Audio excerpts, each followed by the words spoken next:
after 3. And in the fourth quarter, Gering held Chadron to 3 points. They outscored Chadron 12-3 in that fourth quarter. They had an 8-0 run in the fourth that tied the game at 31 before Chadron pulled out the 34-32 win. For Gering, Sid Winkler led the way, 14 points. Chloe Fries with 8 points for the Gering Lady Bulldogs. Tonight's opponent, the Sidney Lady Raiders, their head coach is Tyler Shaw. They come in tonight with a record of 8-3. And Sidney girls with a win over South Sioux City this past Tuesday night in Sidney. The final score 49-35. South Sioux City was in Scottsbluff Monday night, and they lost to Scottsbluff by 20 Monday night. The other wins for Sidney this season have come against Gering, Alliance twice, Chase County, Bayard, and Mitchell. Their other losses this season came to Chadron in the Western Conference Tournament, Ord, and Holdridge back on the 2nd of January.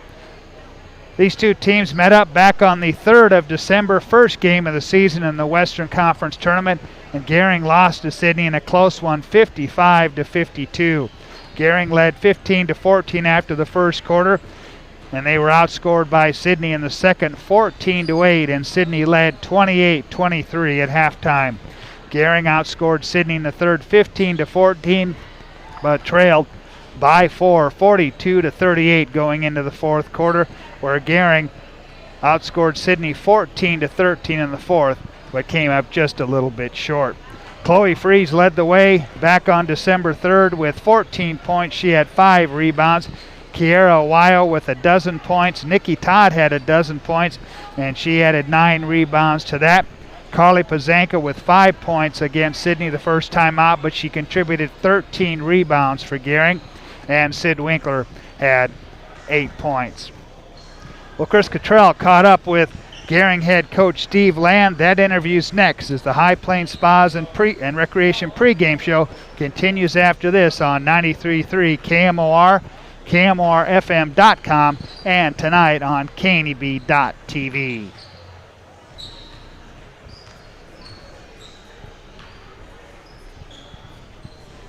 Shelter Auto Insurance customer, you are part of our winning team.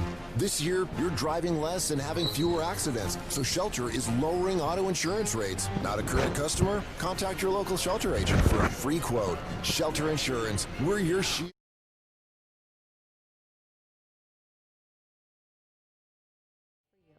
Treatment you need and care you deserve.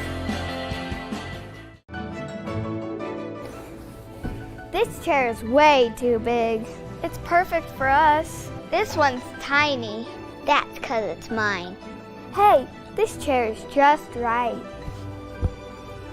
This bed is way too hard. It's perfect for me. This bed is way too soft. Just what I needed. This bed is just right. So come on over to Leeds Heads. KMOR.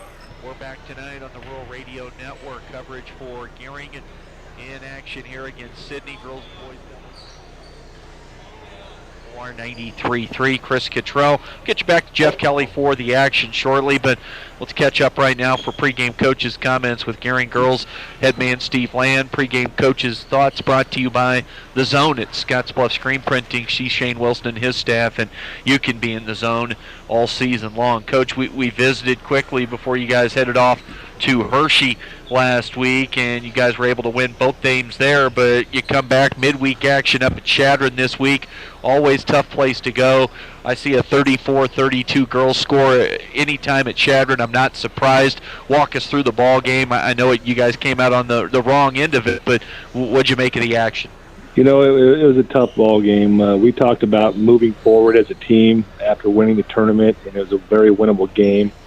And we set some defensive goals that we wanted to hold them to at least 3 of the 4 quarters as single digits, which we actually accomplished. And we didn't, expect us to lay an egg in the whole first half on offense. We always had one girl out of position. We had too many turnovers. We got down by 11 at the end of the third quarter, We changed some defenses. We had some tremendous effort from our girls, a number of steals, some layups, a couple threes by Sid Winkler.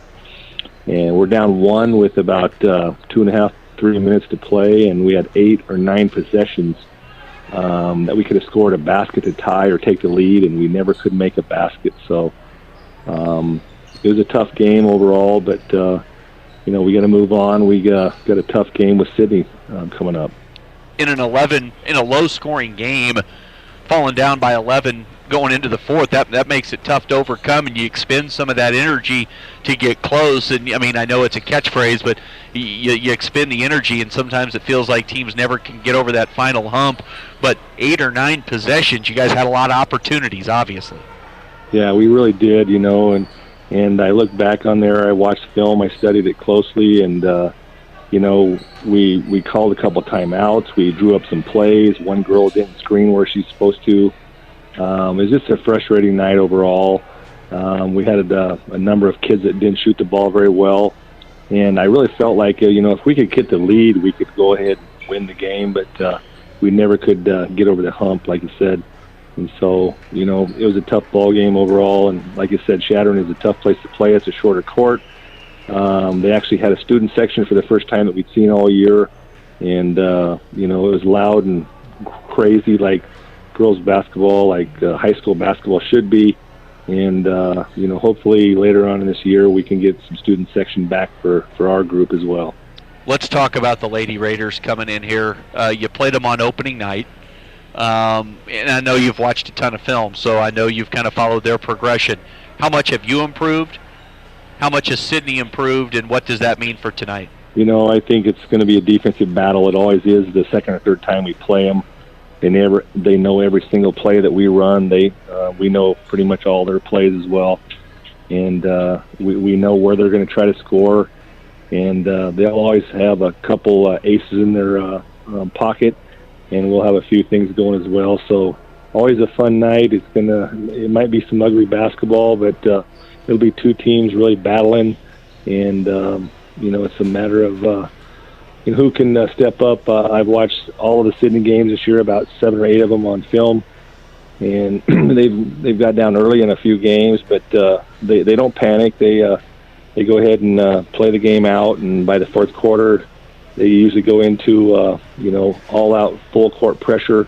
They step up their defense another level, and they find a way to score a couple things off their defense, and then boom, they're up 4 or 5 points, and they know how to hold on to win a game. So, we won't be able to beat them unless we take it to them. And Sidney hasn't been able to beat themselves for a number of years, and so we're so close. It's frustrating that we didn't move forward last Tuesday, but another night, another opportunity for our group. And we'll get you out of here on this one with Coach Land from Gering Girls Basketball, head coach, with a quick key to the game brought to you by Team Auto Center. You mentioned they're not going to beat themselves.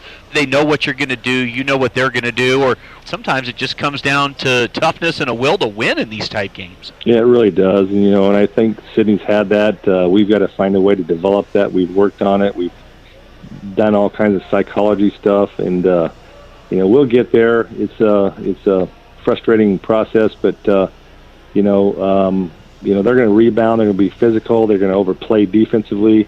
I think we've stepped up another level this year too. As we gave up 55 points a game last year, we're down to giving up 42 points a game. So our defense is tremendously improved. It's just a matter of we got to execute on the offensive end and find a couple kids that can step up and make a huge shot for us at the end of the game. Steve Land, Gering girls head basketball coach, tip-off at home against Sidney on the way here in just a few minutes. Coach, appreciate the time as always. Best of luck tonight. All right, thanks, Chris. Jeff Kelly with the play-by-play, and we get closer to that right after this on the Rural Radio Network. You can take the...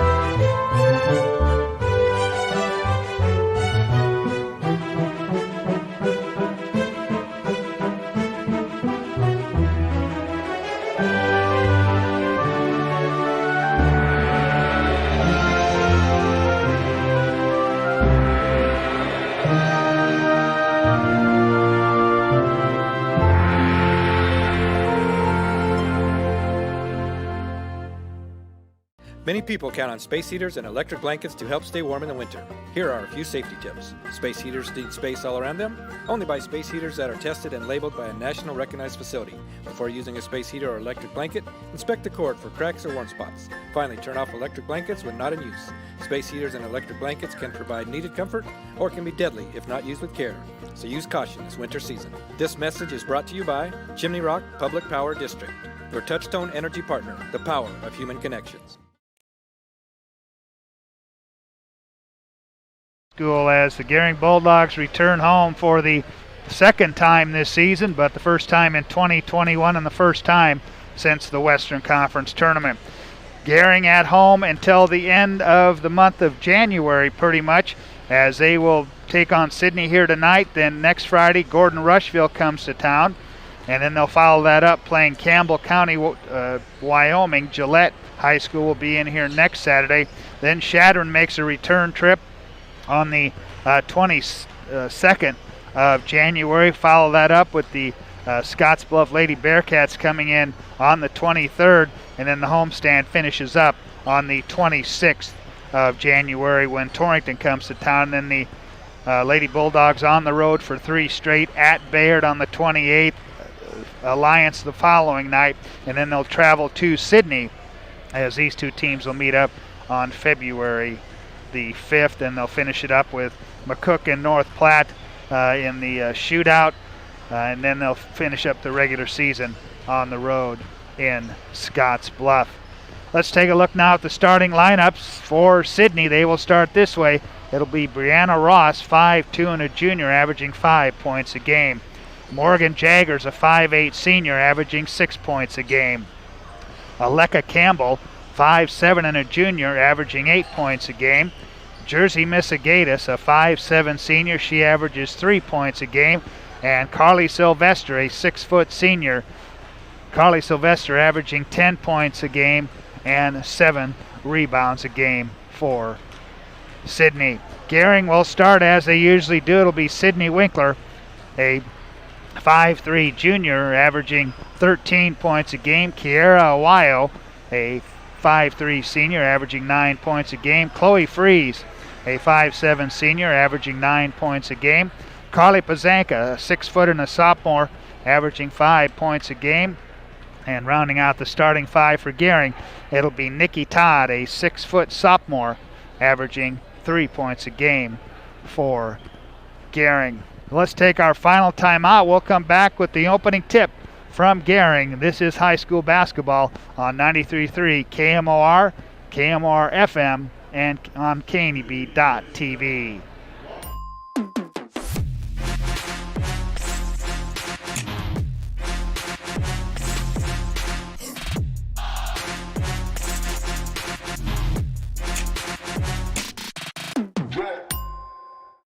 On this field, it's baling. But somewhere, there's one mowing. And somewhere, one raking. One loading. Stacking. Lifting. And pulling.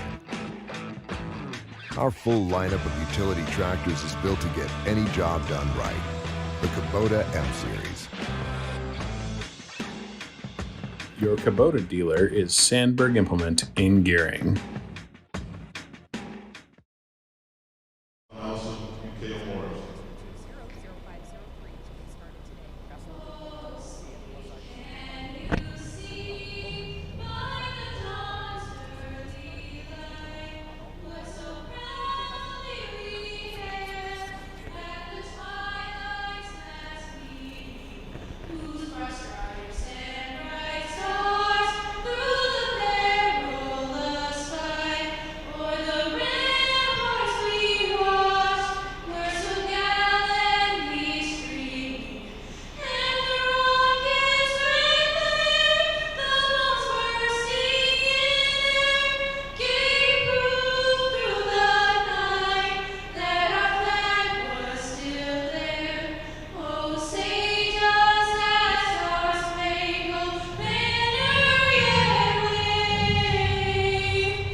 And our national anthem here tonight from Gering High School as the Bulldogs return home for the first time since the first part of December, roughly about a month ago. They played here in the third place game of the Western Conference tournament, and they were able to pick up, or check that, they lost to, let's grab the girls' stuff here. We will get this correct yet, as they defeated Mitchell 45-32 to take the third place game at the Western Conference tournament back on the 5th of December. Starters being introduced for Sidney here tonight. They're in the road black uniforms with white letters and numbers trimmed in red as the lights go out here at Gering High School. They get ready to introduce the starting five for Gering. As introduced will be Sid Winkler, followed up by Kiera Awayo, Chloe Fries. Of course, Chloe sprained that ankle in the first half of the game against Gothenburg at the Hershey tournament, and then she didn't play in the first half of the game against Hershey in the championship, but then came back in the second half and helped Gering to that win in that Greg Miller Memorial Holiday Tournament in Hershey. But the Gering girls looking to get back on the winning track as they lost a heartbreaker to Shadron Tuesday night up in Shadron. 34-32 was the final score there. So Carly Pazanko will jump it up against Carly Sylvester, and we're underway here tonight from Gering as Sidney left to right here in the first half. Out front, it goes to Brianna Ross. She drives, doesn't go. Sid Winkler pulls down the rebound quickly up the floor, stops top of the key, finds Awayo. High post, here's Nikki Todd with it. She'll dump it outside to Sid Winkler, takes it to the free throw line, extended, pass knocked away. Todd picks it up. They'll try it on the right side, now to Pazanka inside. Carly Fries, low block, and her shot doesn't go, but she'll go to the line to shoot two. Well, our opening tip was brought to you by Papa Murphy's Pizza at 2801 Avenue B in Scottsbluff. It's love at 425 degrees, and don't forget to register for the Papa Murphy's Text Club for a sweet deal. Chloe Fries off on the first one. Comes in shooting 45% from the free throw line this evening. Second one on the way. She drains that one. And Gering on top. 1-0 here. Pressure shown by Gering, and it causes Morgan Jaggers to travel, and a turnover on the Gering press will give it back to the Bulldogs, and they will inbound far sideline. The toss in comes to Awayo. Quickly top of the key to Sid Winkler. Winkler on the dribble drive right side as she loses the handle. And Gering returns it right back to Sidney here with 7:15 left in the first quarter. 1-0 Gering. As Missigatis brings it top of the key on the dribble and throws the pass over the head of Campbell. And early turnovers by both teams as we're just about a minute into this one. 1-0, Gering on top. Winkler will bring it across. She'll be picked up there by Jaggers quickly on the left side. Picks up her dribble, finds Awayo. Kiera drives right to kick it out to Chloe Fries, and the ball's knocked out of her hands. They'll say Gering touched it. It'll be a Sidney ball as we go underneath the 7-minute mark here. Ross into the front court up the right side on the dribble. Top of the key, Jaggers. She's picked up there by Awayo. Here's Missigatis with it, 2 dribbles. Back to Ross. They look inside for Sylvester. For Sylvester down low. And they're going to get a foul on Awayo. And that'll be the first on Kiera. First team on Gering. And that'll put Carly Sylvester at the free throw line for the Lady Raiders. And the first one will roll in over the front of the rim.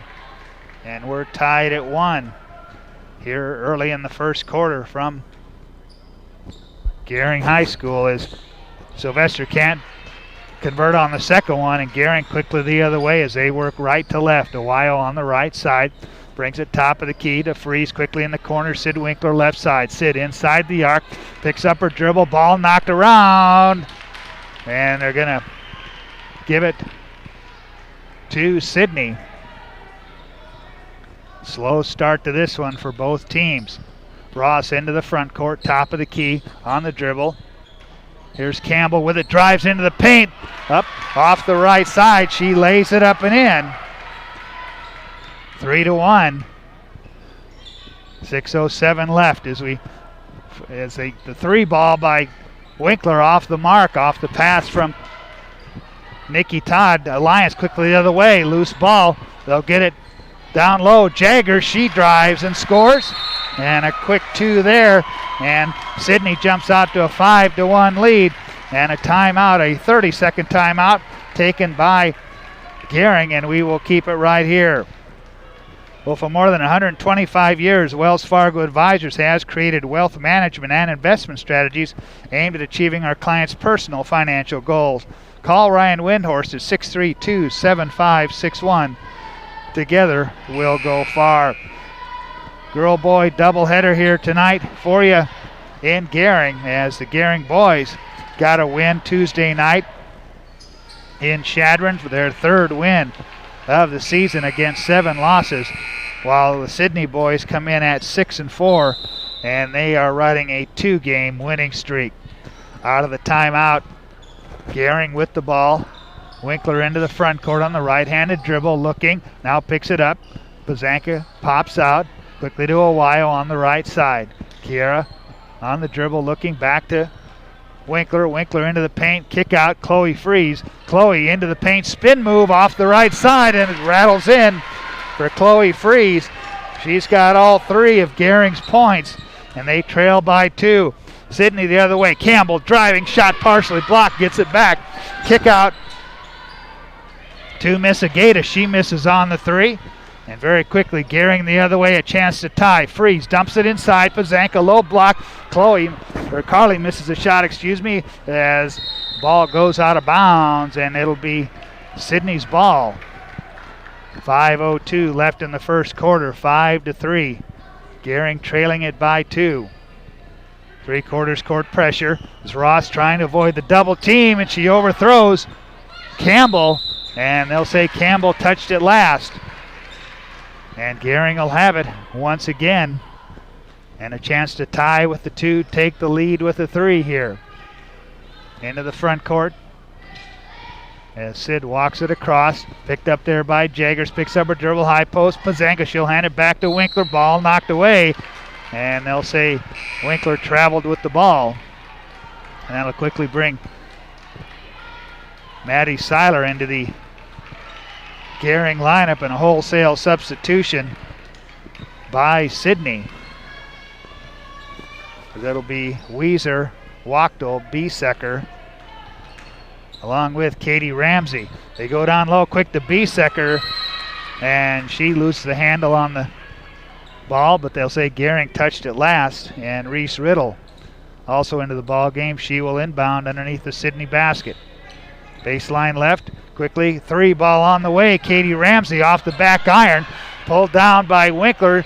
Up the court she comes, up the right side, tries to leave it for Chloe Freeze on the right side, and it's kicked out of bounds. We'll keep it at the Gering end with 4:24 left here in the first quarter.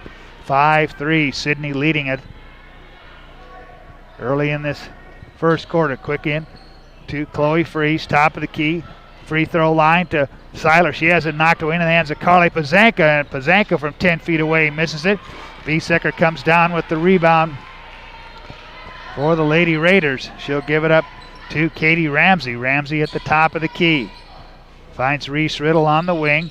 Inside the arc, 1 dribble, dump it inside to Biesecker. Double team, and she throws it into the backcourt. Reagan Stanley tries to run it down, but it'll be over and back on the Lady Raiders.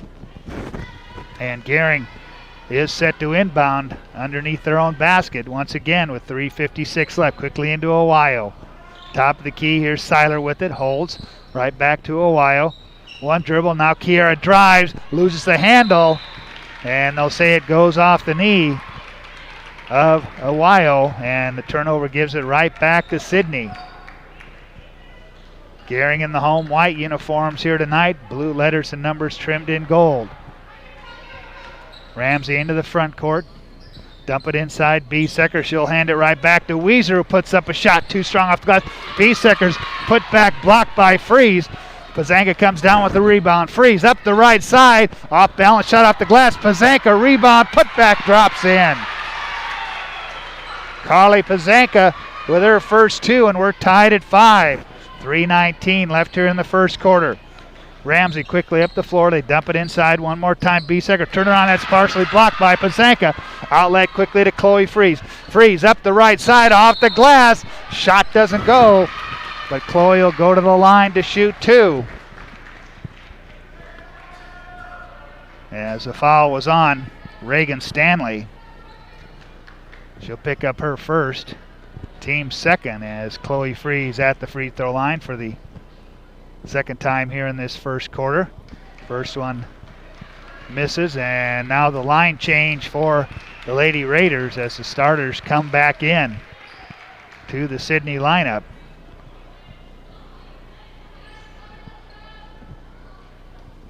Chloe Freeze one more time at the free throw line. She drains that one. And Chloe Freeze has 4, and Gering takes their first lead of the game at 6-5. Quickly down the floor. Jaggers goes inside to Sylvester. That's blocked by Pazanka. And quickly the other way. Long down court pass ahead to Freeze. Tried to get a Pazanka. Knocked away by Misagatis. And Misagatis double dribbles with the ball. And the Gering will have it with 2:49 left in a low-scoring first quarter at 6-5. Winkler into the front court, top of the key. She'll leave it for Pazanka. Carly has it knocked away, and the ball picked up by Ross, and then she's fouled as they come up the floor. And that foul was on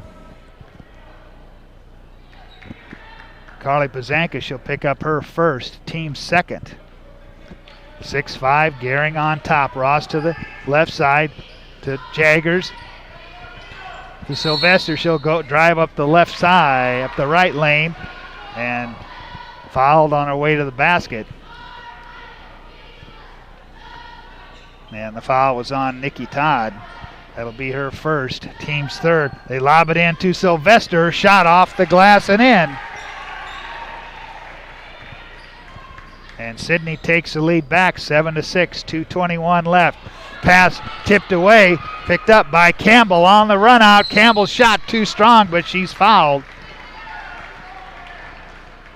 And Campbell will go to the free throw line. Maddie Seiler picks up the personal foul, her first, and the fourth team on Gering. Campbell with 3 as she drains that one. And a 2-point lead, trying to make it 3 right here. And she makes it 3 as she's got 4, 9-6. Sidney on the lead. Winkler into the front court, goes baseline. Pass intercepted. Morgan Jaggers got in the passing lane. She'll give it up to Sylvester. Sylvester up the right side off the glass, too strong. As battling for the rebound is Maddie Seiler, and she's knocked to the floor. And a foul called on Sidney's Morgan Jaggers. She'll pick up her first. As Seiler brings it into the offensive end for Gering as they go right to left, hands to Freeze. Freeze drives down low, finds Pazanka, and Pazanka's shot blocked out of bounds by Sylvester. And we'll keep it at the Gering end with 1:49 left here in the first quarter. 9-6, Sidney with a 3-point lead. Gering to inbound, Winkler quickly into Maddie Seiler. Seiler drive, kick out back to Winkler for 3, off the mark. Rebound by Seiler, and then she kicks it back out and throws it over the head of Sid Winkler. And that'll bring Kiera Awayo into the Gering lineup for Maddie Seiler with 1:41 left. Sidney with the ball. Ross into the front court, on the dribble, finds Missigatis. Missigatis into the paint, tries to kick it back out to Sylvester, and another errant pass. Gives it back to Gering. And Aaliyah Wachtel into the Sidney lineup for the first time here tonight. Gering can tie it with the three. They give it up to Awayo for a deep three to tie off the front iron. Rebound run down by Campbell. And a foul called. And let's see who the foul's on. And that'll be the second personal on Nikki Todd. 15 foul on Gering. And for the first time tonight, Cale Morris will check in for Chloe Freeze. Cale Morris, a 5'4" junior. Sidney with the ball, leading by 3. Ross, top of the key with it. Left side pass. Jaggers takes it to the free throw line. Tries to get it out front. Ball goes into the backcourt and over and back on Sidney. Second over and back call on Sidney here in this first quarter. As Jazz Wybera checks in, Nikki Todd will sit down with those 2 personal fouls. Reagan Stanley into the Sidney lineup. Here's Morris with it to a while. Back to Sid Winkler. Pull up from inside the arc. Off the mark. Stanley comes, or check that, Sylvester comes down with the rebound. Long Doncor pass intercepted by Awayo. Gering with the ball. Wybera fouled from behind by Campbell. And that'll be the first personal on her. 4th team foul on Sidney. Gering to inbound at their offensive end. The toss in comes to Awayo. To Winkler, right side outside, puts it on the floor. Kick it inside to Pazanka. Pazanka loses the handle, picked up by Awayo. Dishes down low, tries to find Pazanka. Pass can't be handled, stolen away by Sidney. Campbell quickly up the court, gets it ahead. Ross, the right block. Inside, Sylvester from 10 feet away, in and out, gets her own rebound, and she's fouled on the putback. And she'll go to the line to shoot 2 with 21 seconds left. Sidney leading it by 3. Sylvester, her second trip to the line here. She'll shoot 2. A little bit short on the first one. She'll get a second one.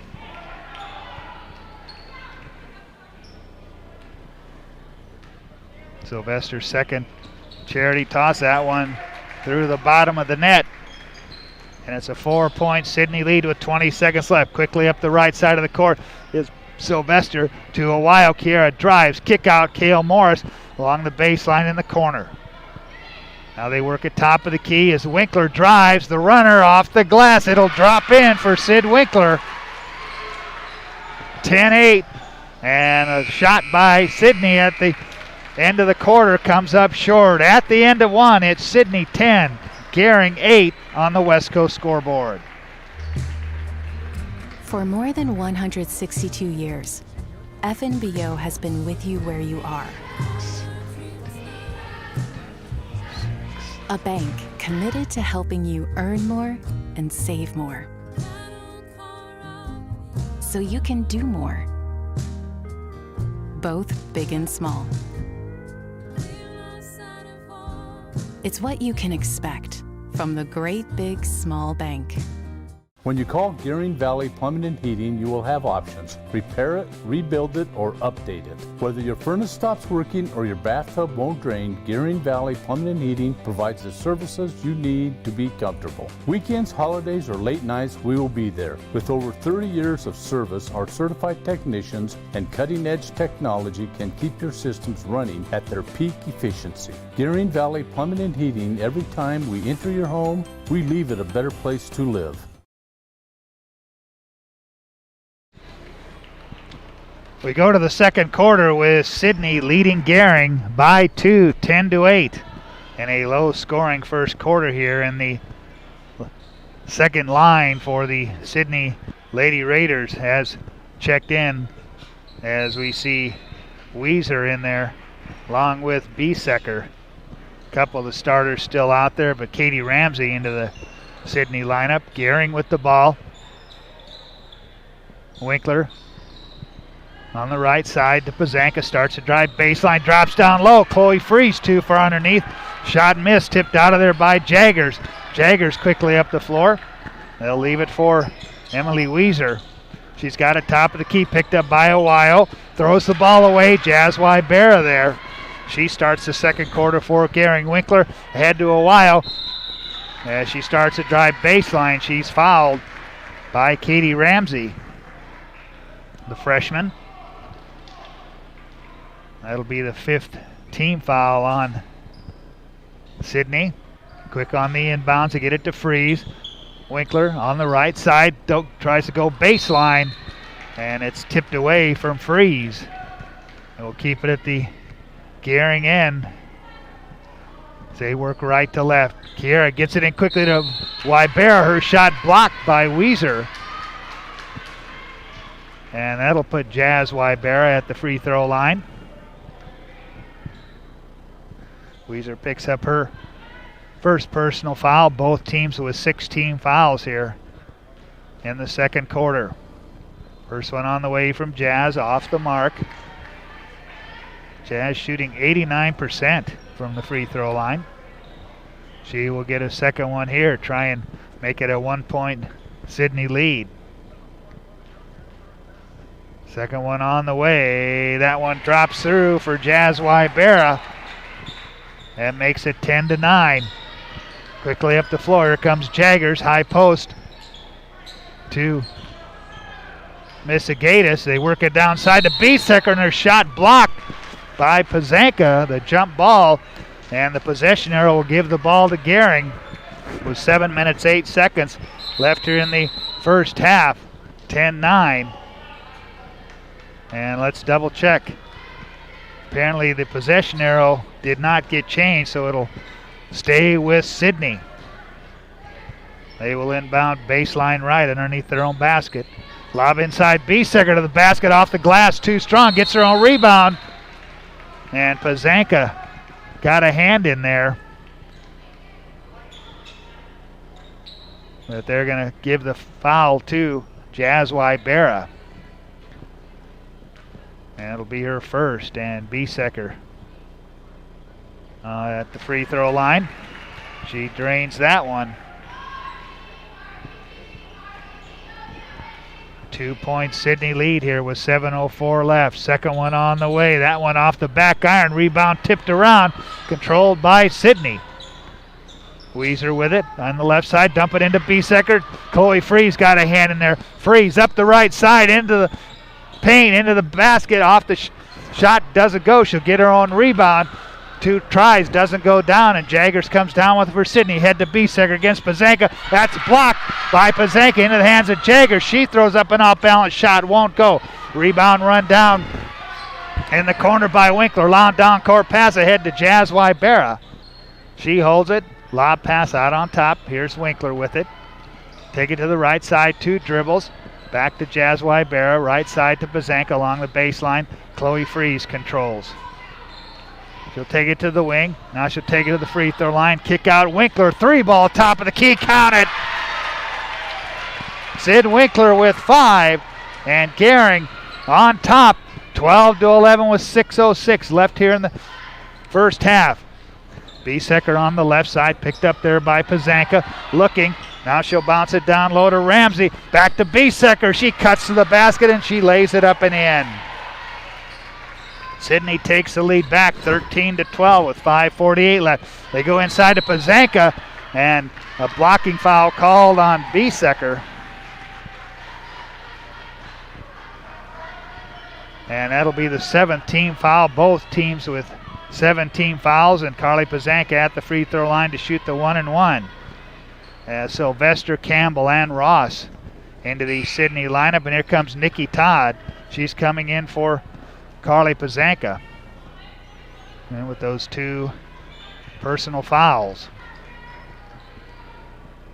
Carly off on the front end.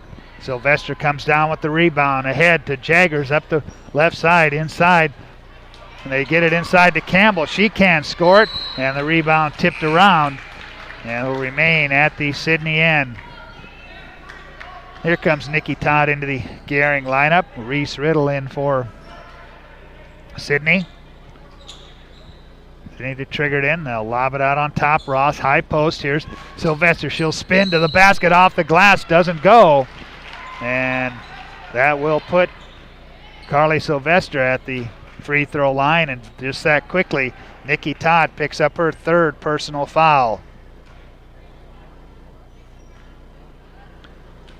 Sylvester shooting 66% off on the first one.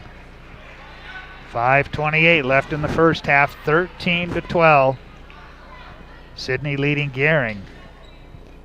They led 10-8 at the end of the first quarter. Second one on the way, and Sylvester with 5 first half points, and Sidney by 2.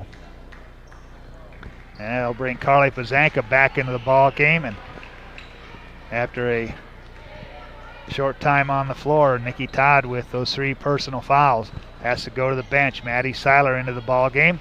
And a pass intended for Winkler, stolen away by Jaggers, and Jaggers fouled as they come up the floor.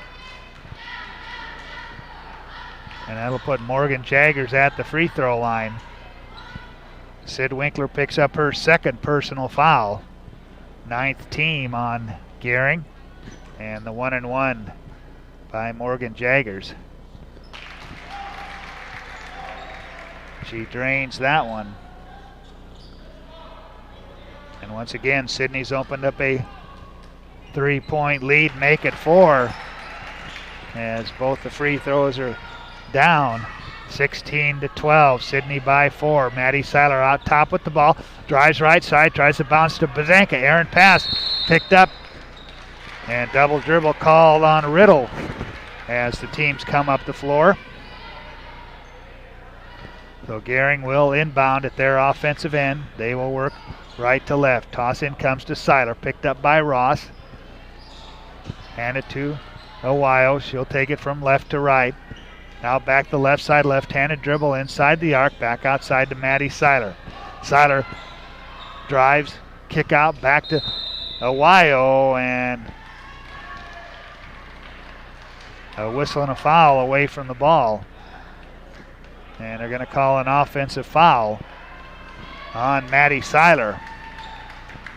That'll be her second, and that's the 10th team foul on Gering. So Sidney will be in the double bonus for the final 4:45 of this first half. Jaggers on the left wing finds Sylvester, holds the ball above her head against Pazanka, starts a drive, puts up a shot partially blocked. Pazanka picks up the rebound, and the ball goes off the foot of Maddie Seiler, and it'll go over to Sidney. Jaggers, the inbound to Sylvester, gets it right back. Now they'll work it to Ross. Ross drives down the left side, the kick out. Jaggers into the paint, splitting defenders is Seiler. Check that, Winkler goes to the floor, and Ohio goes to the floor. And wincing as she comes up. Keep the ball at the Sidney end with 4:20 left. Inbounds comes quickly to Campbell, drives baseline, bounce pass, Jaggers inside the arc, and counted. It was outside the arc for a 3. And Jaggers with 7. And Sidney's opened up a 7-point lead here with 4:06 left in the first half. Winkler turns, gives it to Seiler. She'll take it left side on the dribble to Ohio. Kiara drives into the paint. The runner, that won't fall. Sylvester with the rebound, long down court pass ahead to Campbell. Campbell to the basket, and the basket's good, and she's fouled. So Campbell makes it 21-12, and Steve Land wants a timeout. 3:50 left here in the first half. 21-12, Sidney leads it on the West Coast scoreboard.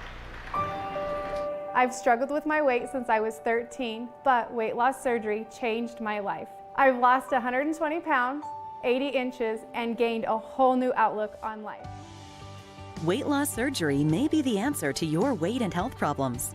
Regional West offers the support of skilled surgeons and a dedicated bariatric team for your journey to a healthier you.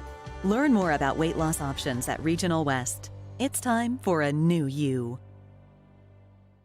For the past 44 years, Platte Valley Vacuum and Sewing has been serving the Wyobraska area. That's quite a long time. At Platte Valley Vac and Sew, you'll find quality sewing machines, quilting and embroidery machines, even sergers from name brands such as Pfaff and Baby Lock, both known for their well-made machinery. Keep in mind you'll receive one-on-one lessons with your machine purchase. Platte Valley Vac and Sew also offers a fine selection of 100% cotton quilting fabrics and a great selection of threads and notions to assist you in most any quilting or embroidery project you might have. For all your sewing machine quilting needs, stop by Platte Valley Vac and Sew, downtown Scottsbluff. Jeff Kelly back here at Gering High School. Since Gering had that lead at 12-11, Alliance with a 10-0 run to take a 21-12 lead. And right now, Aleka Campbell at the free throw line for the Lady Raiders as she drains the conventional three-point play to make it 22-12. The lead now 10 by Sidney. Winkler on the right wing. She'll put it on the floor. Pull it out. Find Freeze quickly to Ohio on the left side. Bounce to Seiler cutting. She loses the ball but regains the handle. She'll get it back out of there. The right side, here's Winkler with it. Winkler driving, dumps down low to Pazenka, and Carly puts it up and in. And that breaks the 10-0 run by Sidney to make it 22-14 with 3:17 left in the first half. Down low, Reese Riddle puts it up and in. And Riddle with her first two in the game. 24-14, the Sidney lead 10. Left side pass Ohio. She takes it into the paint, off the glass and in. And Ohio with her first 2 points in the game. 24-16. Here's Ramsey, dishes down low, finds Campbell, and nobody underneath, and Campbell with 9 points in the first half. Once again, the Sidney advantage is 10. Right side, Winkler with it, ball fake. She'll give it up to Chloe Freeze. Skip pass, that's tipped up in the air. Campbell got a hand in there. Quickly ahead, Reese Riddle into the paint, splits defenders, off the glass, it goes in. They'll call traveling prior to that. And here comes Briley Dean into the Gering lineup for the first time tonight. Chloe Freeze on the Gering bench. As Seiler picked up in the backcourt by Stanley. She'll give it up to Ohio. Kiera takes it to the right side on the right-handed dribble. She'll turn, hand it to Sid Winkler. Sid pulls it back out on the right wing. Briley Dean on the left side. Here's Seiler with it. Maddie, top of the key. Sid Winkler, 2 dribbles to Dean for a 3. That misses the mark. And the ball saved from going out of bounds into the hands of Weiser. And Stanley will bring it across for Sidney with 1:45 left. Looking down low for Ramsey, knocked away. Sidney regains, and they'll find Weiser all alone as she puts it up and in. 28-16, Sidney. Into the passing lane, pass tipped away by Misagatis on the run out. She throws up a shot, doesn't get it. Rebound knocked around, and they will keep it with Sidney. Here comes Biesecker and Ross in for Sylvester and Ramsey for Sidney.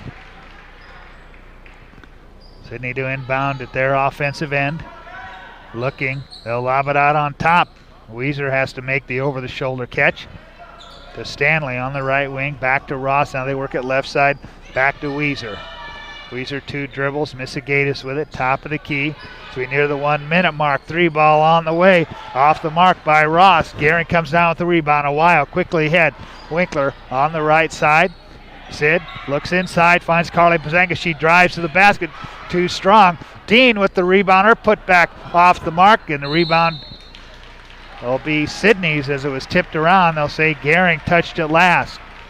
55 seconds left in the first half, 28-16. Sidney has opened up a 12-point lead here in this second quarter. Weiser, they dump it inside. Misagatis, the turnaround jumper in the paint, misses, and rebound off of Sidney. So Gering will have it with 42 seconds left. as Wachtel into the Sidney lineup. Seiler into the front court for Gering. Takes it to the right side to Awayo. Kiera right back to Winkler. Picks up her dribble as they work it to the left side. Sid Winkler with it. Zone defense by Sidney. Here's Awayo. Picks up her dribble, free throw line to Winkler for three. Rolls around, won't go. Battle for the rebound. And they'll say Sidney touched it last. It'll be Gering's ball with 10 seconds left. Awayo to trigger it in. Looking. Finally gets it into Winkler on the left side. Sid with the off-balance shot. She's fouled. And she'll go to the line. Emily Weiser picks up the personal foul. And Sid Winkler will go to the line. 6.5 seconds left here in the first half. Winkler drains the first one. 28-17. Winkler with a chance to cut it to 10 here before the end of the first half. Second one on the way. That one drops through. Sid Winkler with 7. And Sidney with a 10-point advantage. As Chloe Fries checks into the Gering lineup for Winkler. As they get it in quickly to Ross. Almost knocked away. Seiler got a hand in there. Sidney at the buzzer. That one won't roll in by Wachtel. And that ends the first half. At halftime, your score, Sidney 28, Gering 18 on the West Coast scoreboard. Finally, goodbye 2020. There was one good thing about 2020. That was the prices. And this is your last chance to get last year's prices at Renewal by Anderson of Wyoming. That's 20% off every window and door. Plus no money down, no interest, and no payments for 12 months. Only at Renewal by Anderson. But hurry, because 2020 pricing is only available until February 15th. Book your free estimate today. Call Renewal by Anderson of Wyoming at 307-215-7493. Logos in Gering is the place to get all of your school spirit gear, personalized gifts, and promotional items for your business and employees and banners for any special event. Logos is also the only place to stop for custom screen printing or embroidery. You can even design it yourself on their interactive website. Stop into Logos today. They'll design it, print it, and have it to you in no time. There's no job too big or small for Logos. That's Logos in Gering.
And Jeff Kelly back here at Gering High School. We're at halftime of the girls' game, and the Sidney Lady Raiders have a 10-point advantage.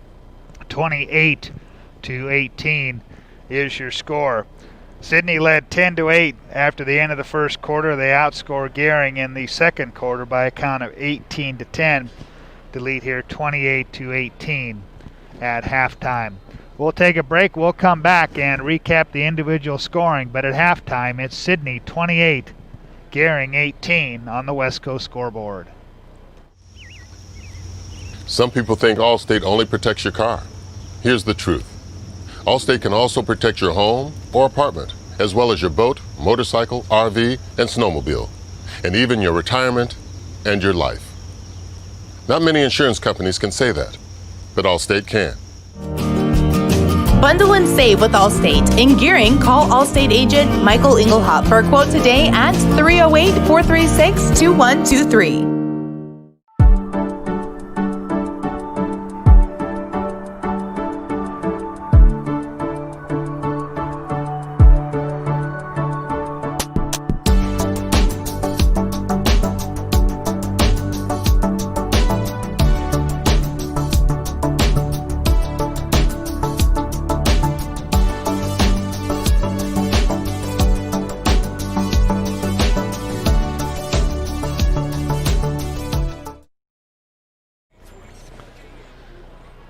Back at halftime, Sidney leading Gering 28-18. And in girls basketball at the half, Scotts Bluff leading Mitchell 28-24. Mitchell led 19-3 at the end of the first quarter. Then Scotts Bluff on a 21-0 run to start the second quarter. And here in this game, Sidney went on a 10-0 run in the second quarter to open up a 21-12 lead at that point. Take a look at the individual scoring for Sidney. Leading the way is Aleka Campbell, as she has 9 points here at halftime. 5 points for Carly Sylvester, 7 points at halftime for Morgan Jaggers, 3 points for Reagan Biesecker, Emily Weiser, and Reese Riddle with 2 points each for Sidney. On the Gering side of the ledger, Sid Winkler leading the way with 7 points here at halftime. 4 points for Carly Pazanka and Chloe Fries. 2 points at halftime for Kiera Owayo and 1 point at halftime for Jazz Wybera. Foul trouble for Gering. Nikki Todd saddled with 3 personal fouls in the first half. Maddie Seiler with 2. And Sid Winkler also playing with 3 personal fouls according to my figures, but we'll double check that in the second half. On the Sidney side, Emily Weiser with 2 personal fouls, but other than that, nobody really in foul trouble for Sidney here at halftime, as Sidney leading Gering 28-18 on the West Coast scoreboard. Are you looking for the perfect place to hold a wedding, family reunion, holiday office party, or business meeting? Well, look no further. The Hampton Inn and Suites Hotel and Conference Center is just the place for you. We're a full-service banquet facility that can host up to 400 of your guests. Stop in and see our spacious open-concept meeting rooms and begin planning your special event or family gathering today. Let us do the work for you so you can enjoy your guests. For personal service, stop by the Hampton Inn and Suites front desk. At Platte Valley Bank, we realize the way people want to bank in the future may be different than it has been. As comfort levels and desires vary by person, banking may be different for some, yet not for others. We offer the best of both worlds, a traditional banking experience with our friendly tellers and an online or mobile banking option with features that you can personalize and utilize anytime, anywhere you go. So you can bank how you want, when you want, and from where you want to. Platte Valley Bank. And welcome back to Gering High School. We're at halftime of the girls' game, and Sidney leading Gering 28-18. Gering only 2 at the end of the first quarter, 10-8. They, in fact, led at one point in the second quarter, 12-11, but that's when Sidney went on a 10-0 run to open up a lead. And right now, Sidney leading by 10, 28-18. We'll come back with more from Gering, but at halftime, it's Sidney 28, Gering 18 on the West Coast scoreboard.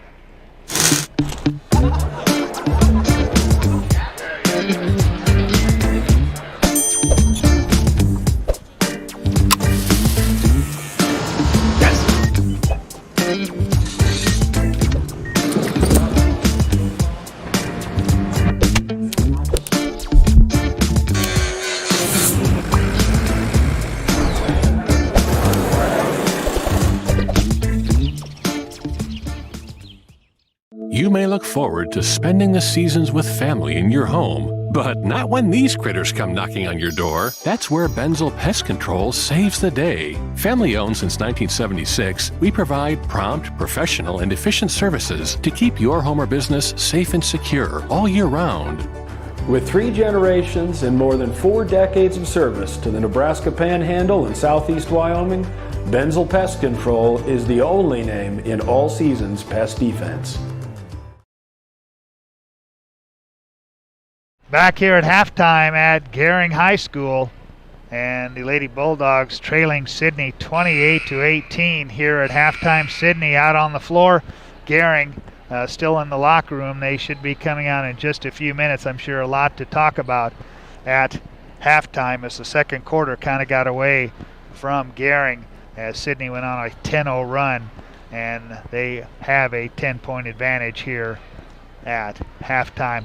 Let's take another break. We'll come back with the start of the second half as Sidney leads Gering 28-18 on the West Coast scoreboard. New season and new fashion is in at Compliments for you and your home. Check out what's new from Tribal and Charlie B. From light layers for warm days and cool nights to reversibles that are a must-have for the season, Compliments has the style for you. With great looks come great deals. Compliments always has weekly deals to bring more style into your life. Get ahead of the trends and get the new shapes, shades, and colors this season at Compliments for you and your home. 1708 Broadway, downtown Scottsbluff. Western CPAP Supply has earned an impeccable professional reputation within the Wyoming and Western Nebraska region. Helping you get a good night's sleep is our passion. Our professional team understands sleep disorders from a personal and professional level because we have sleep disorders too. We use CPAP every night, and sometimes it just helps to work with people who share common ground. Our accredited CPAP supply company is approved by Medicare and Medicaid and is in network with most major insurance companies in the region. Western CPAP Supply. We're here to help. Welcome back to Gering High School. Halftime wrapping up. And Sidney leading Gering by 10, 28-18. And Sidney will start the same starting five. Brianna Ross, Morgan Jaggers, Aleka Campbell, Jersey Missigatis, and Carly Sylvester here to start this second quarter. And we'll see who Gering puts out there to start this second half as Gering trailing by 10. It was back and forth kind of in the first quarter. We were tied twice at 1 and at 5. And really Sidney got out to a 3-point lead, but Gering only trailed by 2 at half. So it'll be Winkler, Ohio, Todd, Freeze, and Pazanka to start this second half for Gering. As Gering has the ball, they will move left to right. Winkler high post to Pazanka. Turn, look, takes it to the left side. Now kicks it to Ohio. Bounce entry inside to Pazanka. Tries to go down low to Todd. Stolen away by Sylvester. Quickly head up the floor to Campbell. Her layup doesn't go. Pazanka there with the rebound for Gering. Ahead to Freeze, left side. Chloe, kick to the right side. Ohio, 3-ball on the way. Off the mark, long rebound. Pazanka can't save it from going out of bounds, and it'll be Sidney ball. Sidney in the road black uniforms here tonight. White letters and numbers trimmed in red. 1-3-1 press by Gering. Jaggers in the backcourt, finds Ross. She'll bring it across, go baseline to Campbell. She drives to the basket, comes up short. Rebound comes down to Pazanka. Winkler quickly up the floor with it on the right side.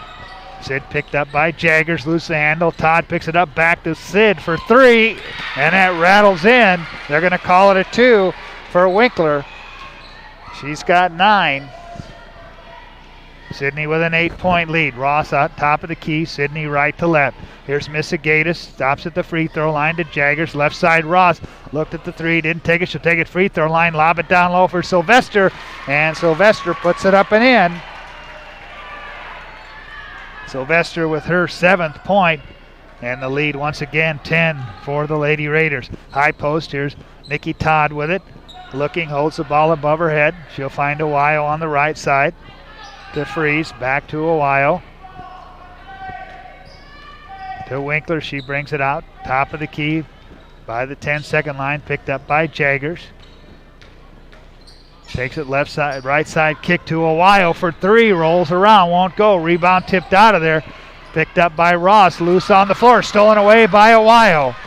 Awayo, the runner, that's blocked by Sylvester into the hands of Ross. Ross quickly up the floor, center court, into the paint, all the way to the basket. That shot's blocked by Carly Pazanka. I think she's got three here in this game. Ahead to Freeze, off the glass, too strong. Rebound tipped around. They'll say Pazanka touched it last. That'll be Sidney ball. Once again, the 1-3-1 press shown by Gering. Ross on the left side, she'll get it to Campbell. To Ross, that's tipped in the backcourt. Freeze almost runs it down, but Ross gets it ahead. Loose pass tipped to Campbell. Into the corner quickly to Ross for three. Count it. Brianna Ross, her first three of the game. 33-20.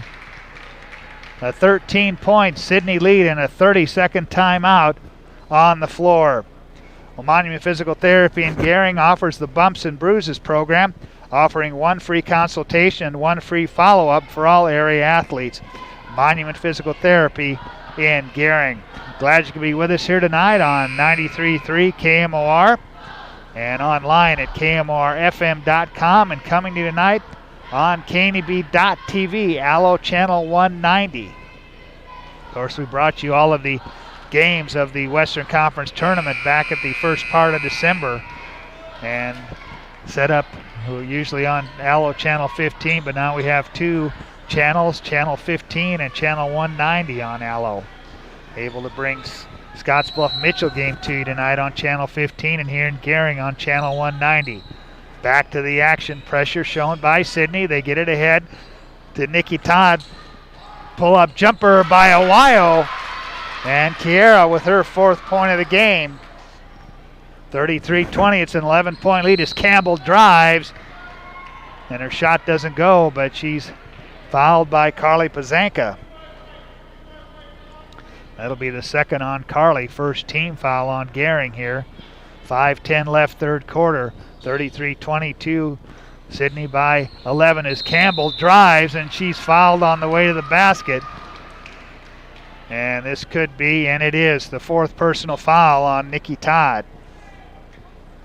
So Nikki with 4 personal fouls here in the game.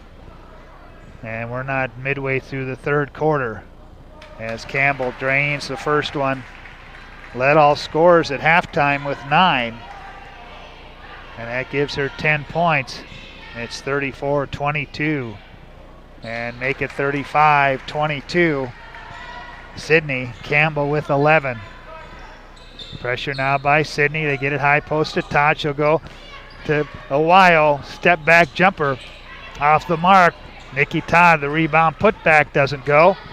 And Sylvester comes down with the rebound. One-hand pass to the right side to Jaggers, but Winkler gets a hand in there, knocked it loose. It's picked up by Misigatis to Ross. She can't handle it.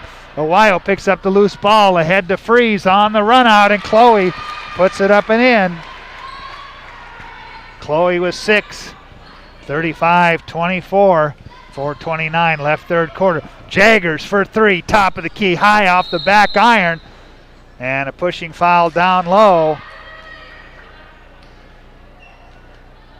And line change for Sidney once again. As the foul was on Carly Sylvester. Only the second on her. First team foul on Sidney. Winkler on the dribble out front. High post, here's Pazanka with it, holds it, gives it to Freeze on the left side. She'll turn hand to Winkler. One hand pass back to Chloe, drives up the right lane line, tries to leave it down low for Pazanka. Knocked away as Reagan Stanley travels with it as she comes up the floor. And a turnover gives it right back to Gering as Biesecker along with Reese Riddle and Katie Ramsey into the Sidney lineup. Inbounds comes to Winkler. Sid brings it between the circles. Now takes it left side, gets a screen from Wybera, who's checked into the lineup, and Sid Winkler with the layup. She's got 11, and it's down to a 9-point Sidney advantage with 3:45 left third quarter. Ramsey on the right side. She'll take it into the paint, find Jaggers. Cookie to Biesecker. She loses the handle but gives it up. Three-pointer on the way from Ramsey. Doesn't go. Rebound comes down to Gering. Ohio ahead to Chloe Freeze, and Freeze another layup on the run out. 35-28. Gering's cut it to 7 with 3:18 left here in the third quarter. Riddle, top of the key, Jagger. She'll take it to the right side to find Biesecker. Biesecker beyond the arc, puts it on the floor against Wybera, backs her down. They'll kick it back out for the three by Stanley. That's long. Riddle picks up the rebound. Reverse layup is up and in. Reese Riddle with 4. And a timeout on the floor. 2:58 left third quarter. It's Sidney 37, Gering 28 on the West Coast scoreboard. Hi, I'm Michelle Perkins of Remax Regency. After branching out, I've returned home to my roots, to the land from which I came and my family has held for 5 generations. Michelle truly understands what home means and treats you like family as she guides you through the buying and selling process, bringing the latest pricing tools that are not currently being used in this area to sell your home at the highest price in the least amount of time, and to ensure that you do not overpay when buying. So just give me a call, kick back, Remax, and settle down. Hey, I've been hanging out here a long time outside of Panhandle Auto Group, and boy, do they have a great selection of vehicles. And their sales team is great to work with, and you can also get your vehicle serviced and detailed too. Welcome to Panhandle Auto. This is Sam Serta, General Sales Manager. It's been our pleasure to serve you for the past 2 years. At Panhandle Auto, we have a seat for everybody. Whether you need a vehicle for yourself, a son, or daughter, our team will go above and beyond to satisfy your needs and even your dreams. So again, thank you from Sam Serta, General Sales Manager at Panhandle Auto, for allowing us to earn your business. At Panhandle Auto, it's time for something different.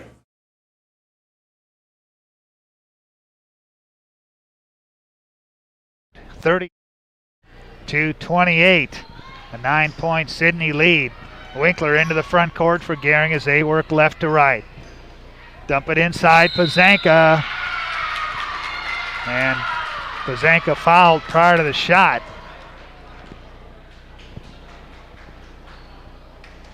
As the foul was on Reagan Biesecker.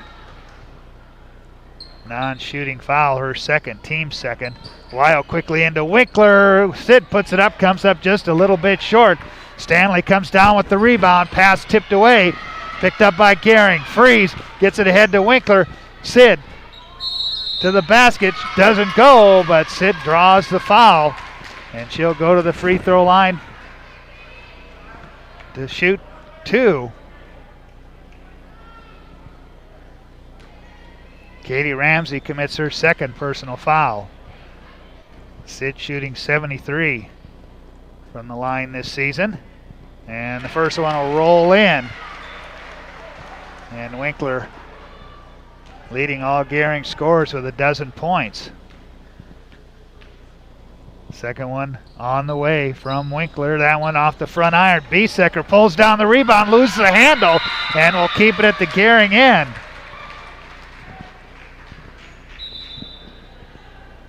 And here comes line change for Sidney as Sylvester along with Campbell, Ross, and Jaggers. So Gering will inbound, baseline right underneath their own basket.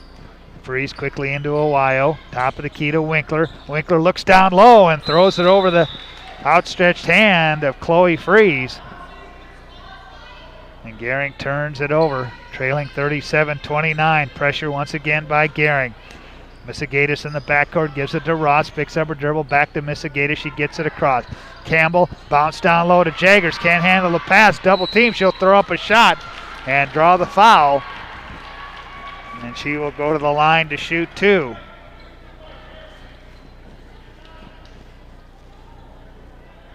Nikki Todd on the Gering bench with 4 personal fouls as Jazz Wybera picks up her second.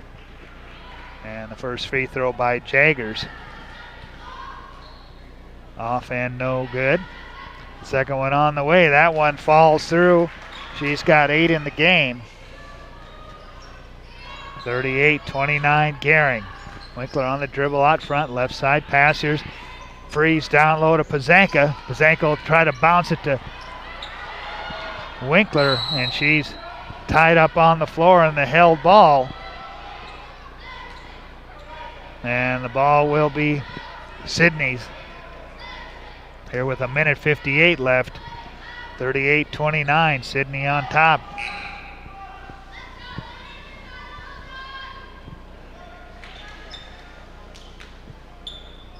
And not sure we have a discrepancy in the scorebooks here, as both of the scorebook keepers for Sidney and Gering comparing notes, and now one of the officials will come over and they'll take a look at that as we're stopped with 1:58 left here in the third quarter. Stay with us. We'll have the boys game between these two teams, and both of these boys teams met up also in the Western Conference tournament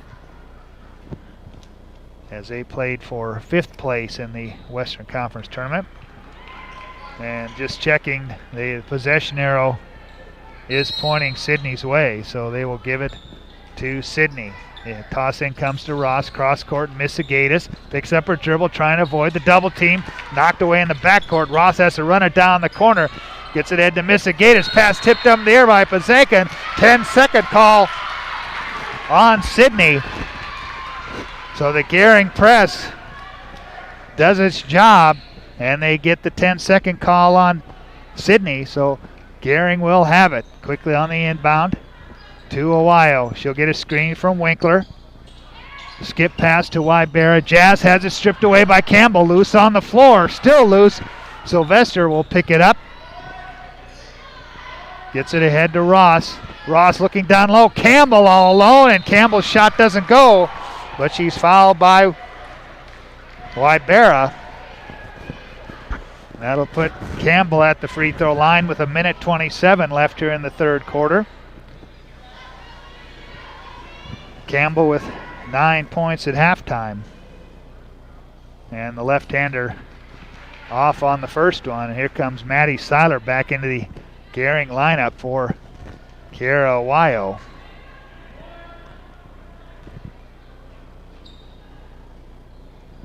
Second one drops through. She's got 12. And 39-29, double dribble called on Gering as they bring it up the floor.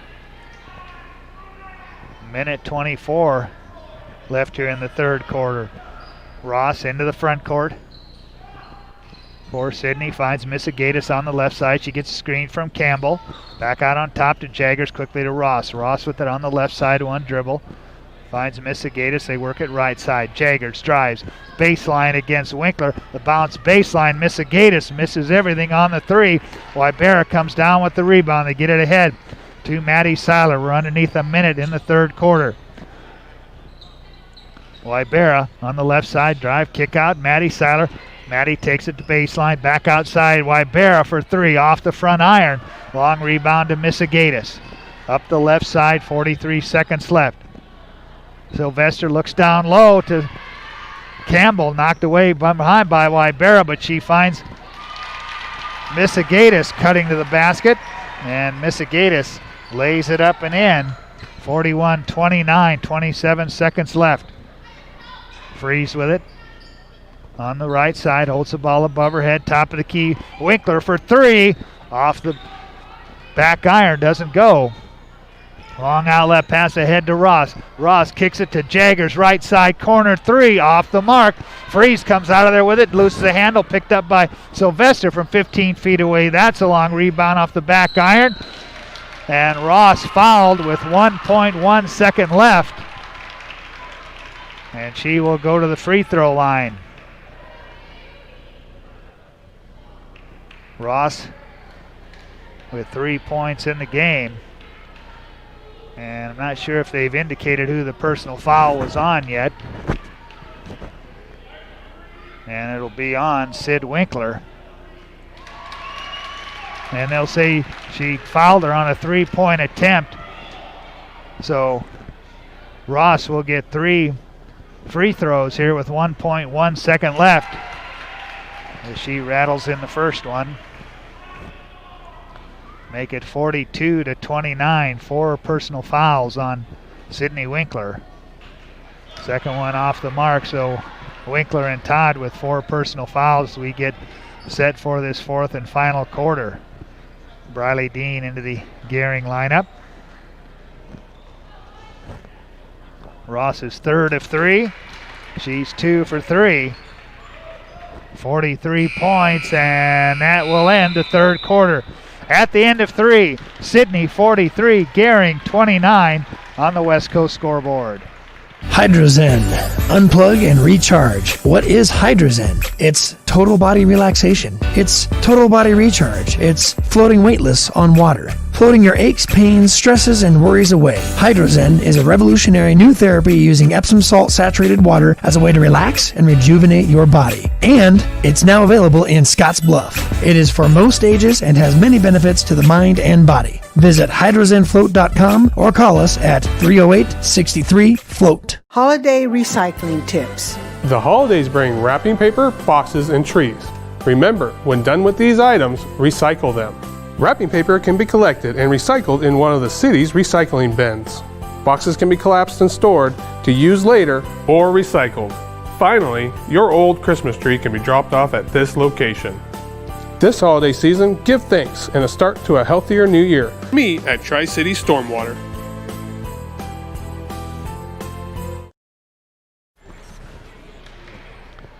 We go to the fourth quarter here from Gering High School in the girls' game. And Sidney with a 43-29 lead. Sidney outscores Gering 15-11 in the third quarter. This will be Pazanka, Seiler, Todd, Dean, and Freeze on the floor for Gering. As Seiler gives it up to Freeze. Chloe will bring it to the free throw line to find Dean on the right side. 2 dribbles back outside to Chloe. Maddie with it to the free throw line. To Dean for a top of the key 3. Count it for Briley Dean. 43-32 and 11-point Sidney lead. Jaggers with it down low, Missigatus. They try to bounce it to Campbell. It's knocked out of bounds. Keep it at the Gering end. Or check that at the Sidney end. As Sidney working from right to left. Campbell to trigger the inbound. Looking, lob it to Sylvester inside in the paint. Her turnaround jumper doesn't go, but she'll draw the foul. And the foul was on Briley Dean. She picks up her first, team's 6th. And Sylvester shooting 66% from the line, off on the first one. Gering at home next Friday and Saturday as Gordon Rushville comes to town, and then Saturday night it'll be Gillette High School. Carly Sylvester 1 of 2. She's got 8 in the game. 44-32. Seiler drives right side. Shot comes up short. Sylvester with the long outlet. Nobody there. Dean runs it down in the backcourt. She gets it ahead to Chloe Freeze. Looking at Pazanka inside the arc. Her jumper comes up short. Sylvester with the rebound. She'll bring it across. Up the right lane line. All the way to the basket. Too strong off the glass. Seiler comes out of there with the rebound. Quickly up the right side. Looks down low. Finds Freeze. Freeze to the basket. That's blocked by Sylvester. But she'll be called for her 3rd personal foul. That'll put Chloe Freeze at the free throw line to shoot 2. Stay with us for the Runs a Post game show and our Taco John's player of the game. Chloe puts the first one through as B. Secker Stanley and Reese Riddle check back in for Sidney. Chance to cut it to a 10-point Sidney lead. That one's too strong, but Pazanka there with the rebound. Her putback doesn't go, but she's fouled by Campbell. And the ball will stay at the Gering end with 6:44 left in the game. And And Carly Pazanka misses on the first one, shooting 54% from the charity stripe. Trying to make it a 10-point Sidney lead as Carly Pazanka, 1 of 2. 44-34. Pressure by Gering. They get it ahead to Campbell. She'll bounce baseline. Riddle drives. Nothing there. Kick out back to Stanley. Top of the key. Here's Ross. She'll pull it out between circles. Now it opens up to the free throw line. She'll take the jumper. Bounces around. Won't bounce in. Chloe Freeze comes down with the rebound for Gering. Finds Maddie Seiler. Seiler on the dribble. Gets a screen from Todd. The 3 ball. Count it. Count it. Maddie Seiler, her first points of the game, and a timeout taken by Steve Land. 144-37. Sidney leads it on the West Coast scoreboard. Exceptional care, right here at home. That's the mission of Morrill County Community Hospital. Morrill County Community Hospital is a 20-bed critical access hospital that owns and operates clinics throughout Bridgeport, including specialty outreach clinics and Morrill County Home Health Clinic, as well as Chimney Rock Medical Center, located in Bayard. Our dedicated team is committed to you and our community every time at Morrill County Community Hospital, Bridgeport, Nebraska. The Verizon family is full of frowns because they're spending too much for their unlimited data and phones, while the Viero family is all smiles because they're getting 4 lines of unlimited data with 2 free Apple iPhone SE for mom and dad and 2 free LG K31 smartphones for the kids, all for just $100 a month. They're saving so much, they're able to get Fido. Find out how you can too at Viero.com or your nearest Viero store. Viero Wireless, keeping you connected. Back here back in Gering out of the timeout. It's a 7-point Sidney lead as they work it inside to Biesecker. She can't do anything with it. Back to the left corner, Stanley with it. Ross between the circles. Pounds the dribble out front, picked up by Seiler. Left side pass, Stanley holds it. Left side outside, bounce out on top, back to Ross. Stanley, they continue to play catch with, and Stanley get called for traveling. And that'll give it back to Gering. A big 3 by Maddie Seiler makes it a 3-point. On the 3-pointer makes it a 7-point Sidney lead. Seiler into the front court. Takes to the left side. Into the corner to Chloe Freeze. Freeze to the free throw line. Back to Dean. Dean 1 dribble. She finds Freeze. Back to Maddie Seiler. Here's Freeze. Nikki Todd, baseline jumper, comes up long. Rebound comes down to Sidney. Ross into the front court. Picked up by Seiler. She'll get a screen. Stanley with it on the left side. Skip pass. Biesecker in the corner. Reese Riddle with it. Holds the ball above her head. Right to left. Into the hands of Ross. Back to Riddle. Top of the key. Zone defense by Gering. Campbell with it in the right corner. Hounded by Pazanka. They tie it up. And they're going to call a jump ball, but the possession arrow will keep it at the Sidney end. As Missigatis, along with Ramsey and Sylvester, check in for Sidney. Sidney will inbound at their offensive end on the far sideline. Morgan Jaggers to trigger it in with 4:51 left. Get it into Ramsey for a deep 3. Misses everything. Rebound, run down, and a pushing foul. And let's see who they gave that foul to. It's on Maddie Seiler. Now let's check that. Check it. It's on Kiara Wyo, her second, team 7th. So Sidney in the 1-and-1, and Missigatis at the free throw line. Comes up short on the front end. Gering quickly the other way. Seiler. Nikki Todd at the free throw line. She'll turn. Hand to Sid. Back to Kiara. Kiara driving, and she's fouled on her way to the basket by Reese Riddle. 6-team foul on Sidney, so Gering will inbound at their offensive end.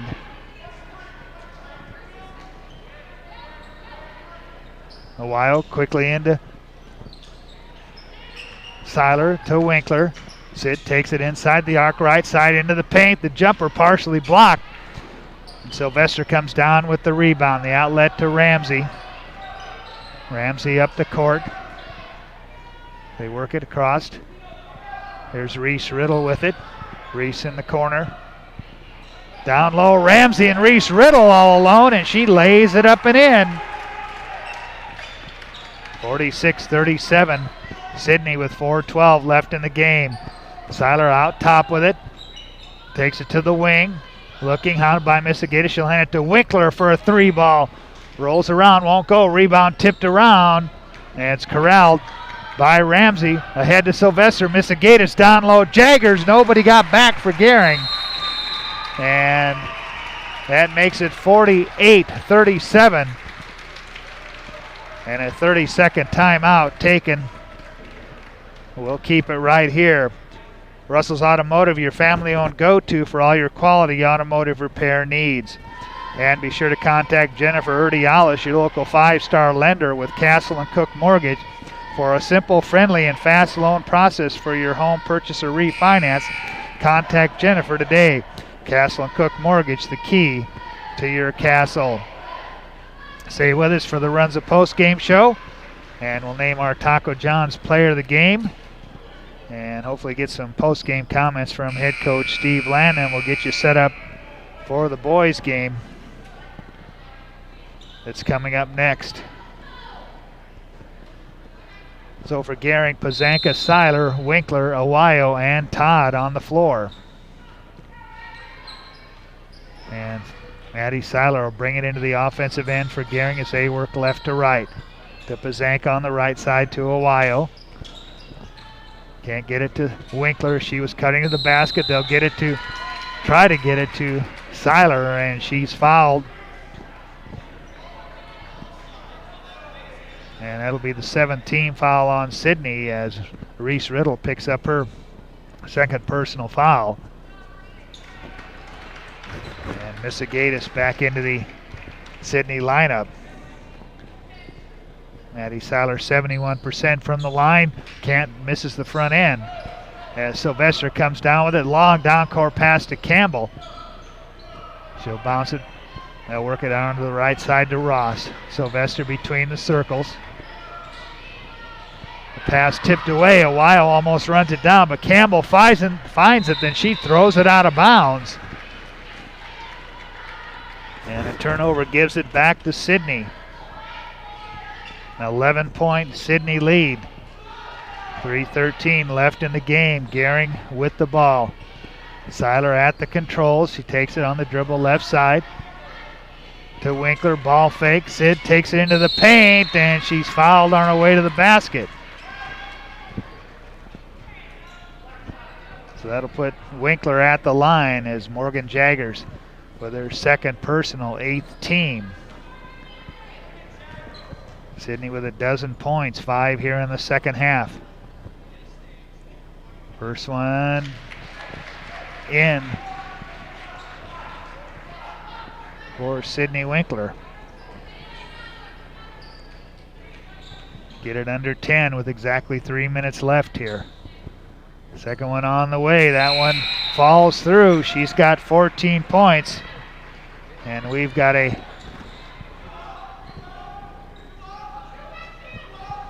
nine-point ball game. Pressure by Gering. Campbell gets it into Missigaitis. She'll put it on the floor against Nikki Todd, playing with those 4 personal fouls. There's Sylvester in the backcourt. On the dribble, left hand tipped away. That's picked up by Maddie Seiler. Maddie on the run out. She puts it up and in. Seiler with 5. 7-point Sidney advantage with 2:39 left. Jaggers with it, picked up by Winkler on the dribble, left side, double team, and she's tied up. And the jump ball and the possession arrow pointing Gering's way. And Gering will have it with 2:32 left, trailing by 7. Sidney drops back on the pressure. Winkler with it in the backcourt, now walks into the offensive end. High post to Pazanka. Free throw line extended back to Sid Winkler for 3. off the back iron. Misigatis there with the rebound for Sidney. She'll bring it up the right side. Stop. Hounded by Pazanka. And a timeout taken by Sidney. 2:10 left in the contest. 48-41. Sidney leads it on the West Coast scoreboard. Find out what convenient really means at the Western Travel Terminal. Start with our great selection of food and drinks, from for real milkshakes and fresh brewed coffee to snacks and hot food. Next, check out our beer and spirits with their everyday low prices. Finally, let us work for you with our full-service gas station and automatic truck and car wash. All this can be found at 822 South Beltline in Scottsbluff. Western Travel Terminal, your convenient shopping, restaurant, and full-service gas leader. Fly United Airlines, operated by SkyWest with Western Nebraska Regional Airport. United is dedicated to going the extra mile for you with daily flights to and from Denver, along with a commitment to excellent service. Reserve your flight today, and remember, United miles can be earned and redeemed with your flights. While at the airport, stop and enjoy authentic Italian food at Roma Italian Restaurant. Plus, Hertz Thrifty Car Rental is there for your car rental needs. Make life easier, relax, and get on board with Western Nebraska Regional Airport.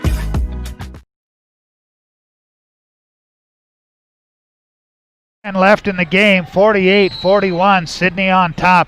And Sidney has the ball out of the timeout. They get it into Campbell out by the 10-second line. She gives it up to Ross. Ross dribbles into the left corner, still on the dribble. She'll hand it to Misigatis, drives baseline. Now she'll kick it back out to Ross. Sidney burning some time out on top. Sylvester with it underneath 2 minutes. Misigatis to Ross down low baseline. Jaggers with it. Almost throws it away. Save from going out of bounds. Loose on the floor. Freeze with it. And the possession arrow will keep it at the Sidney end with 1:41 left. So Sidney will inbound far sideline here with 1:41 left. Jaggers to trigger it in, looks down low to Sylvester to the basket, off the glass, rolls off. Chloe Freeze comes down with the rebound. They'll say she stepped on the baseline as she comes up the floor. And the ball will go back to Sidney with 1:36 left. And they will inbound it underneath their own basket. Toss in comes to Campbell. Her shot doesn't go, but she draws the foul. And let's see who the foul's on. Foul was on Chloe Freeze. And that'll be the first on Chloe. 8th team foul, and Campbell off on the first one. She'll get a second one if she was fouled in the act of shooting. Here's the second one from the left-hander. She puts that one in. She's got 13. 49-41. Pazanka to the basket, off the glass, won't go. So Misigatis comes out of there with the rebound. Ahead to Jaggers, to Campbell up the right side. Campbell, that's blocked from behind by Freeze. Loose on the floor. And the jump ball, the possession arrow will be pointing Gering's way with 1:15 left. Gering trailing by 8. Winkler will bring it across for Gering. Right side pass, Seiler beyond the arc. Maddie 2 dribbles in the corner to Winkler. Winkler will get a screen from Bazank on the give and go. The bounce down low to Nikki Todd, and Todd fouled by Misigatis. And Misigatis will pick up her first personal. And Nikki Todd at the free throw line for the first time here tonight, still looking for her first points in the game. First one on the way, that one in and out, rebound tipped around, controlled by Sidney. Misigatis ahead to Campbell. Campbell up the left side, stops beyond the arc. We're underneath a minute. Sidney will burn some time. They look down low. Campbell, kick out, Jaggers. Back to Campbell, trying to avoid the double team. Here's Sylvester with it. They continue to work with it. Burn some more time. Ross, one-hand pass to Misigatis. Misigatis has it stolen. Check that. Ross has it stolen away from Seiler on the run out. Seiler's layup goes, and she's fouled. Maddie Seiler steals the ball away and turns it into points with 26 seconds left. And that's the 10th team foul on Sidney. So Gering in the double bonus. Seiler's first free throw. That one back high off the glass. But Gering controls it. 3 for Maddie Seiler. Glances off the front rim. Rebound tipped around. Picked up by Winkler. She'll take the 10-foot shot. That one won't come in as Sylvester has it knocked away. But they'll call a foul on Carly Pazanka. We'll walk to the Sidney end with 12.6 seconds left.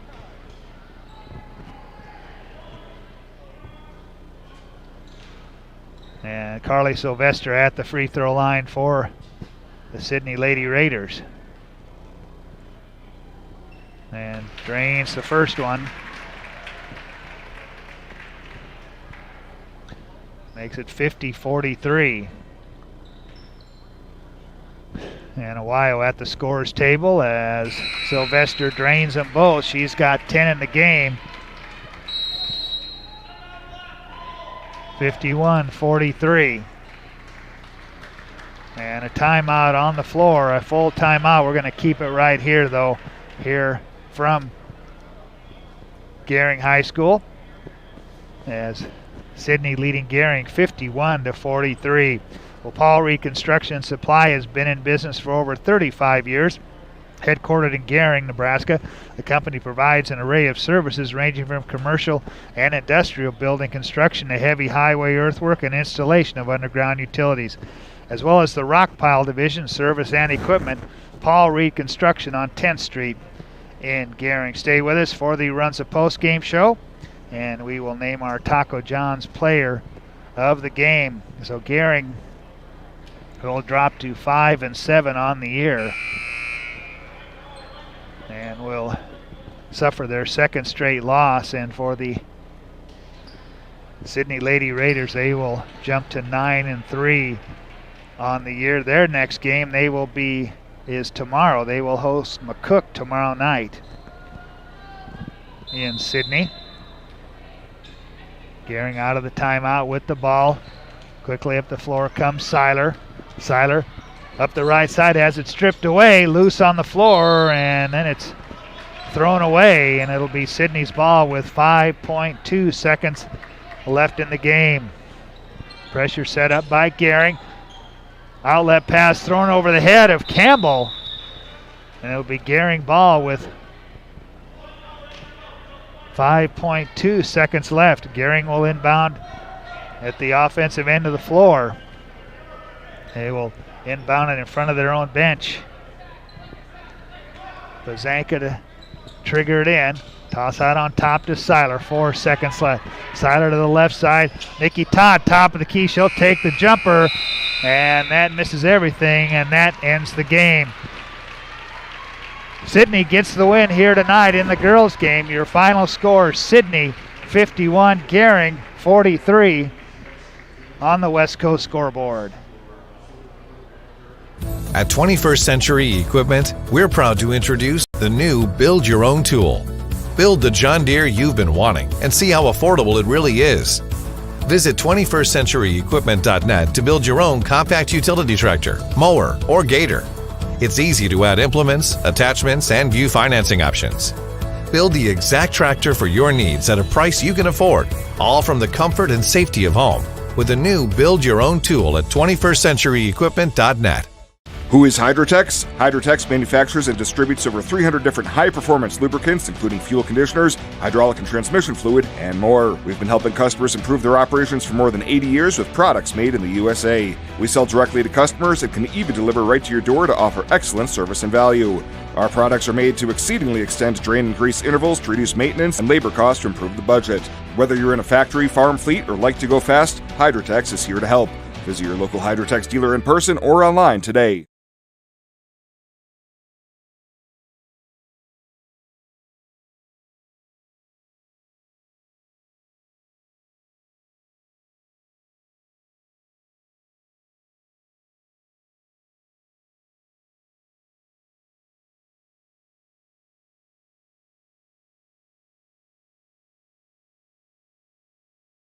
And with the loss, Gering drops to 5-7 on the season. And now they are currently riding a 2-game losing streak as they lost to Shadron this past Tuesday night by a final score of 34-32, and just a slow start by Gering here in this one as it was 10-8. Sidney leading it after the first quarter. Sidney outscoring Gering in the second quarter 18-10 to lead by 10 at halftime, 28-18. It was 43-29 Sidney at the end of the third quarter, and Sidney goes on to win it 51-43. Well, this is the Runza post-game show. Runza doesn't like to think of themselves as just another restaurant in town. They'd like to think of themselves as part of the community. Runza with locations in Scottsbluff, Gering, and Shadron. We'll come back, recap the individual scoring in this one as Sidney defeats Gering 51-43 on the West Coast scoreboard. Welcome to Kelly's, home of the Valley's best selection of wine, spirits, and beer. Whether you're brand loyal to the tried and true brew or really enjoy trying something different and new, Kelly's has something for everyone. Family owned and operated and right on your way on West 27th Street in Scottsbluff. Kelly's Liquor. If you can't find it at Kelly's, it's not worth drinking.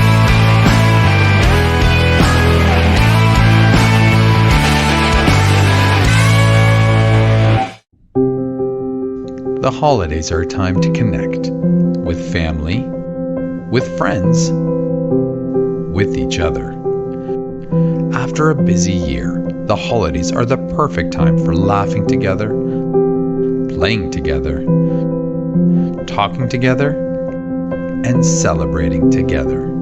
Spend time this holiday season connecting with the people that mean the world to you, and let Allo take care of the connectivity.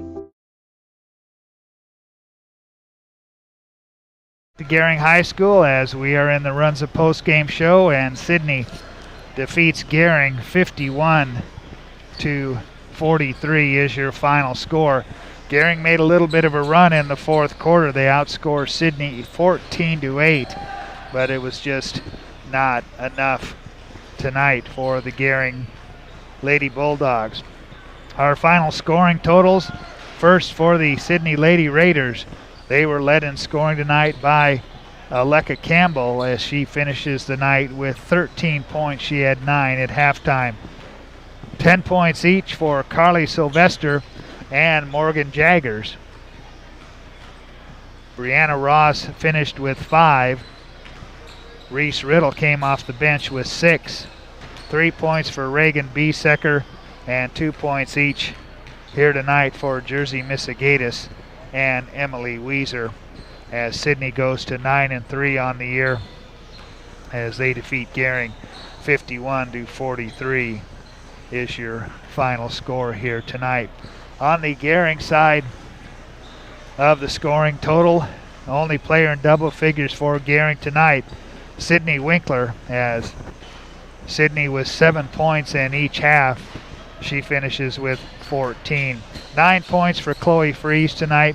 Maddie Seiler contributes 7 points. All of those came in the fourth quarter. 5 points for Carly Pazanka. 4 points tonight for Kiera Wayo. Riley Dean with a 3 in the fourth quarter. And Jazz Wybera off the Gering bench with 1 point here tonight for Gering as they lose it to Sidney 51-43. Steve Land making his way up here. We will grab some comments from him as Gering suffers their second straight loss here tonight at the hands of Sidney. 51-43 was your final score, and once again a difficult first quarter by both teams as Gering led it 10-8 at the end of one, and really in the second quarter it kind of got away from Gering as Sidney led by 10, 28-18 as Steve Land joined us here at halftime. let's just say the first quarter wasn't the best basketball, but the second quarter was really kind of where the difference happened, wasn't it? Yeah, it really was. We just couldn't score in that second quarter. There was about a 3-minute run where Sidney got out and went on about an 8-2 run. They kind of separated at that point, and they just kind of maintained that throughout. We get a good run, but we wouldn't get a stop, and if you don't get stops against a team like Sidney and kind of close the gap, I thought we had them scared one time. We cut it to, I think, like 44-37, cut it to 7 right there, and I had a 3 and a turnover and a layup. They were getting a little nervous at that point, but again, they made free throws down the stretch. I think, I haven't seen the stats yet, but I think we missed way too many free throws, and they made way too many free throws. So I thought the free throws were a discrepancy in the game, and, it wasn't for lack of effort. I think our kids left it on the court tonight. They worked hard. They sprinted around. And defensively we did great, but we just got to do the little things, make the free throws. I don't think we shot the ball very well again tonight. You're not going to beat a Sidney team without shooting the ball a little bit better than we did. When we hit a few shots here and there, but after I look at the shooting chart, the percentage is not high enough.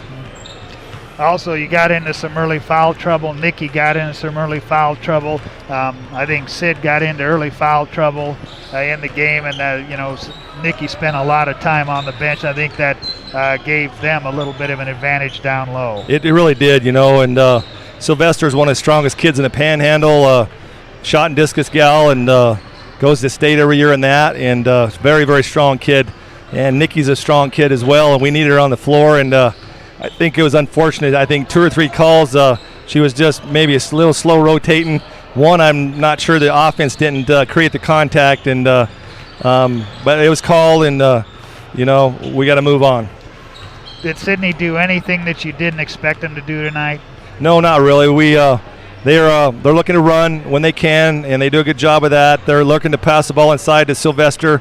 She'll power it up, or she'll kick it out for the open looks, and I don't think anybody got off on us too much, but I thought we didn't show near the poise that we need. I think knowing it's a big game, and these kids want to beat Sidney. They haven't beat them for a while, and it might have been the case of trying too hard early. I think we were really jacked up a little bit too much offensively. That helps you defensively, but it don't help you execute on the offensive end, and I think that's what we're lacking tonight. There wasn't any hangover from the Shadron game Tuesday night, was there? No, I don't think there was. Sidney's a big conference game, and we watched some film, and we know what we did wrong there, and we moved on, and we'll do the same with this game, and keep getting better. I got to remind ourselves that we're still got a couple sophomore posts out there playing a lot of basketball, and as they get to be juniors and seniors, they're just going to get better and better and better. So the upside of this team is still tremendous as we move forward. So we just got to continue to be positive and keep moving on, and have a few more shooting drills in our practice, and get some more reps with our shooting machine and all of that. And you've got a lot of time to work on that. Your next game's a week from tonight, so some time to fix some things. Yeah, it is. We'll have some back-to-back practices. We'll be able to put some new things in and do a lot of shooting. So another tough one for you tonight, but we appreciate you stopping by, Steve. All right, thanks, Jeff. Right. Steve Land joins us here on the Runs a Post-Game show as the Gering girls lose their second straight as they are defeated by Sidney. 51-43 is your final score. We'll come back, name our Taco John's player of the game, and then get you set up for the boys' game as Sidney wins it 51-43 on the West Coast scoreboard.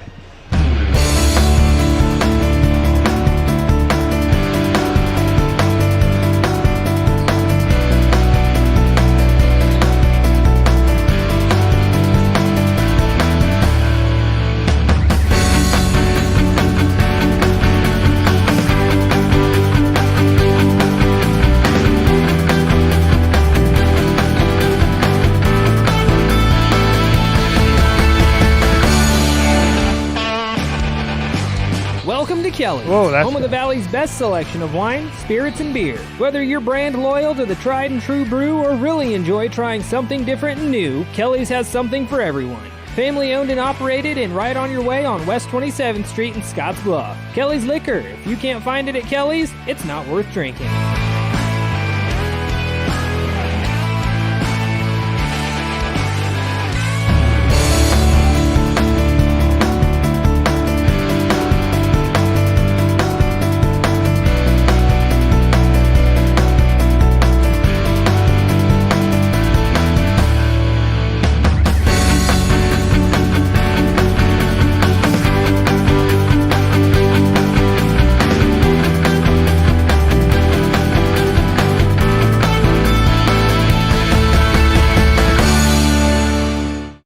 holiday passed. I know a bit of a disappointment with that Hershey game and scoring just the 19 points, but a 10-point win over Gothenburg, and last time out a 9-point win up at Chadron, always a tough place to go. So say over these last 3 games since Christmas, how do you think things are coming around for you? I think we're getting better. The Hershey game, I'm not really sure what happened. We've been having great practices. We just didn't handle the pressure well that they put on us. And I mean, they're physical and athletic. And then, I mean, we turned it over 30 times and shot 19%. You're not going to win any games doing that. Defensively, though, I thought we played well all 3 games. Going up to Chadron, holding them to 47. I thought we played pretty well up there as well, even on offense. So I'm hoping we're starting to kind of turn the corner in this process.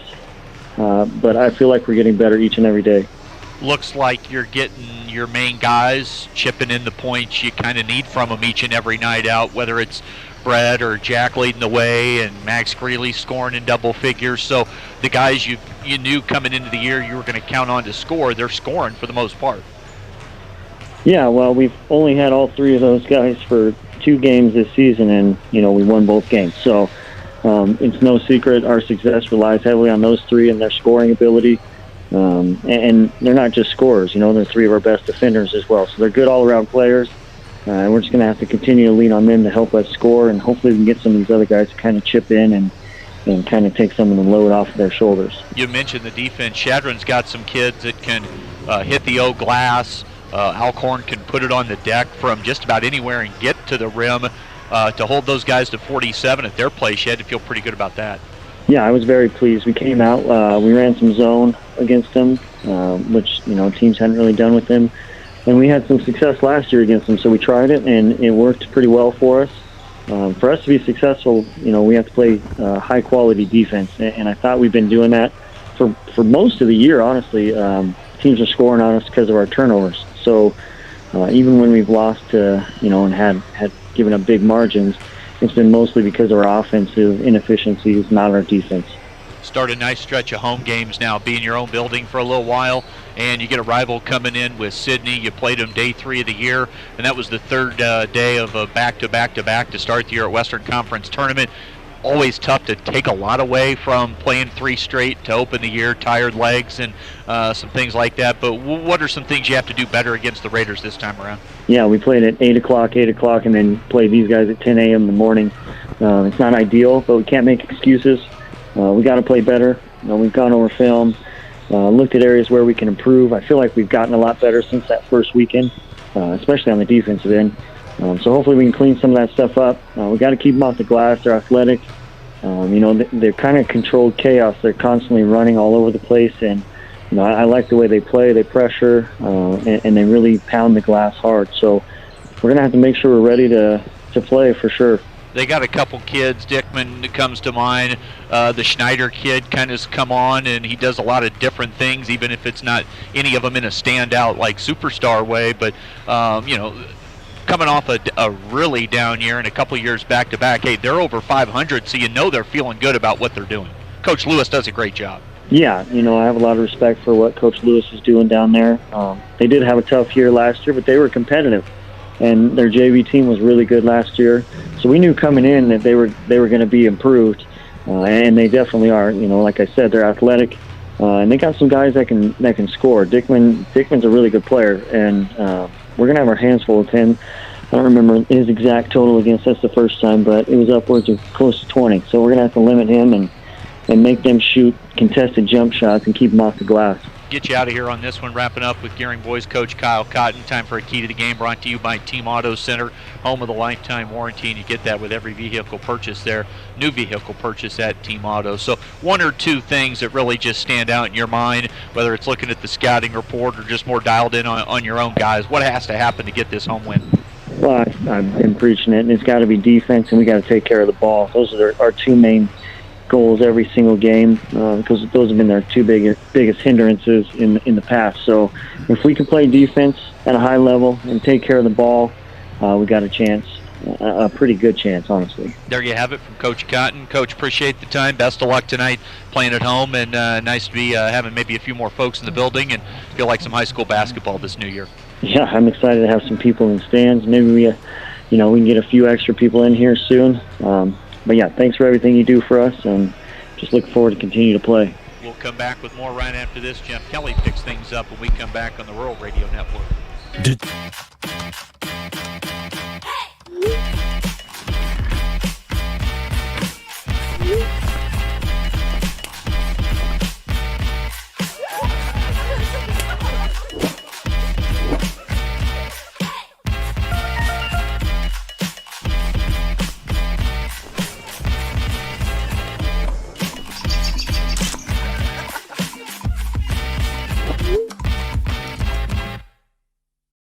New season and new fashion is in at Compliments for you and your home. Check out what's new from Tribal and Charlie B. From light layers for warm days and cool nights to reversibles that are a must-have for the season. Compliments has the style for you. With great looks come great deals. Compliments always has weekly deals to bring more style into your life. Get ahead of the trends and get the new shapes, shades, and colors this season at Compliments for you and your home. 1708 Broadway, downtown Scottsbluff. And Jeff Kelly back here at Gering High School, and was going to tell you who our Taco John's player of the game in the girls game was, and then we got into the interview for the boys game. But our Taco John's player of the game, it's brought to you by Taco John's of Scottsbluff and Gering. Make Taco John's a game day tradition, buying and wrapping the original before or after every game. Our Taco John's player of the game is Maddie Seiler, as Maddie only 7 points tonight, but tried to keep Gering in it as she got those 7 points in the fourth quarter. So Maddie Seiler, our Taco John's player of the game. On the girls' side, as the Gering girls dropped to 5-7, losing 51-43 to Sidney. Well, the Gering boys come in at 3-7 as they defeated Shadron Tuesday night, as Brett Bazanga had 22 points, Jack Franklin with 13, Max Greeley had 8, and Sam Rushelo had 5 points for Gering. Sidney's head coach, Austin Lewis, they are on with a record of 6-4. They are riding a 2-game winning streak. They got a win over Holdridge in their last contest on the 2nd of January, 53-47. And you heard these two teams met up at the Western Conference Tournament. Sidney got the win in the 5th place game, 58-49, as Max Greeley had 11 points, Sam Rushelo with 10, as Brett Bazanka and Jack Franklin each had 7 points apiece for Gering. Let's take a break. We'll come back with the starting lineups and the opening tip in the boys' game, as Gering will take on Sidney here from Gering on 93.3 KMOR. When you call Gering Valley Plumbing and Heating, you will have options. Repair it, rebuild it, or update it. Whether your furnace stops working or your bathtub won't drain, Gering Valley Plumbing and Heating provides the services you need to be comfortable. Weekends, holidays, or late nights, we will be there. With over 30 years of service, our certified technicians and cutting-edge technology can keep your systems running at their peak efficiency. Gering Valley Plumbing and Heating, every time we enter your home, we leave it a better place to live. Fly United Airlines, operated by SkyWest with Western Nebraska Regional Airport. United is dedicated to going the extra mile for you with daily flights to and from Denver, along with a commitment to excellent service. Reserve your flight today, and remember, United miles can be earned and redeemed with your flights. While at the airport, stop and enjoy authentic Italian food at Roma Italian Restaurant. Plus, Hertz Thrifty Car Rental is there for your car rental needs. Make life easier, relax, and get on board with Western Nebraska Regional Airport. And Jeff Kelly back here at Gering High School. It's the boys' game getting set to get underway, and let's take a look at our starting lineups.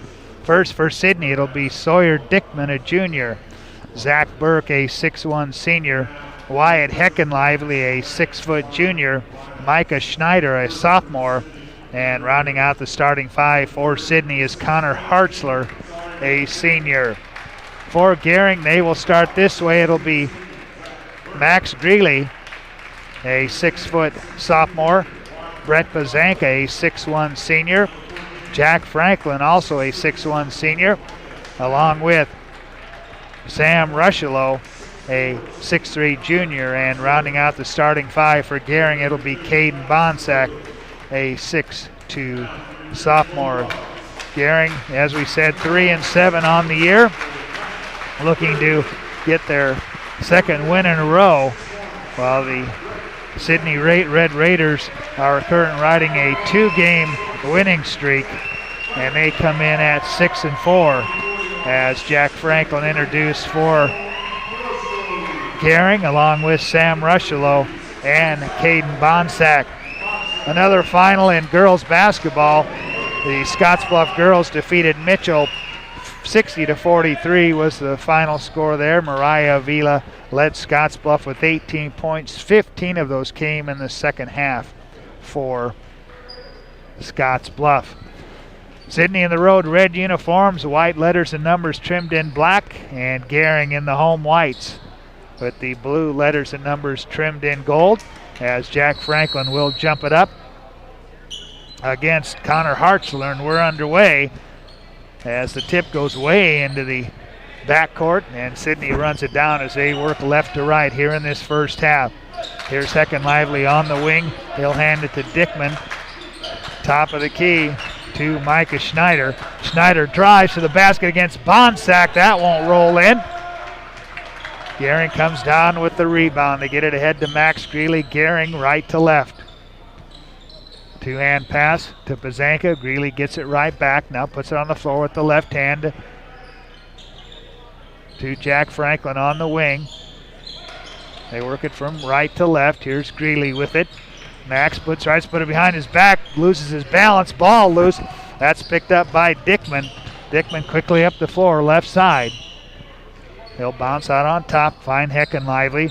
So they work it to the right side. Micah Schneider with it. High post to Hartzler against Rushelo. Kick out, 3 ball on the way. Schneider, count it. Micah Schneider with 3 and Sidney on top. 3-0 here early in the first quarter. Max Greeley on the dribble out front. They'll work it to the right side. On the bounce, Greeley with it in the corner as Pazanka, as Burke gets a hand in there, but it'll stay at the Gering end.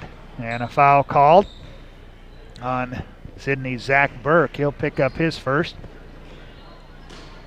So Gering will inbound far sideline. The toss in comes to Greeley. Up the right lane line, bounces down low to Pazanka, cutting to the basket, and Brett lays it up and in. 3-2 Sidney. Driving Hecken Lively, kicks it baseline. Burke for 3, count it. Zach Burke with a 3. 6-2, Sidney by 4. Here's Max Greeley, high post to Rushelo. On the left side, holds the ball. Outside to Bonsack, back to Jack Franklin. Jack puts it on the deck. Outside, Greeley for a 3 ball. That'll glance off the rim, and Sidney comes down with it, leading by 4. Burke ahead to Schneider. High post, here's Hartzler into the paint to Burke. Burke picked up by Pazanka. He'll take it to the free throw line. Down the lane, goes up with the right hand. Too strong. Rebound knocked out of there, picked up by Max Greeley. Max quickly up the right side, almost has it knocked away. He regains. Finds Franklin on the left side, now to the right side. Here's Greeley, bounce inside to Bonsack. Back out to Greeley, ball knocked loose. Picked up by Dickman to the basket, off the glass and in. Dickman, his first 2 of the game. Sidney by 6, 5:06 left here in the first quarter. The bounce to Bonsack, to Pazanka. Brett into the paint. Kick out to Sam Rushelo. One hand pass to Greeley. Greeley on the right side. Probing, now looking in the corner. Brett Pazanka, whip it inside. Rushelo, low block right side to Bonsack. Tries to throw it out to Franklin. And it goes out of bounds, and that'll bring Hunter Hayden into the Gering lineup for Max Greeley. Well, our opening tip brought to you by Papa Murphy's Pizza at 2801 Avenue B in Scottsbluff. It's love at 425 degrees. And don't forget to register for the Papa Murphy's Text Club for a sweet deal. Sidney with the ball, 3 ball on the way, off the back iron. That one too strong by Schneider. And a foul as the teams come up the floor. And the foul was on Connor Hartzler for Sidney. He picks up his first. Second team foul on Sidney. Gering with the ball, trailing it by 6. Pazanka into the corner to Hunter Hayden. They work it around the outside of the arc against Sidney's defense. Franklin looking inside. The Bonsack drives baseline, bounces quickly outside. Hunter Hayden for 3. Off the back iron, and a pushing foul on the play on Sam Rushello. And Sam will pick up his first, team's first.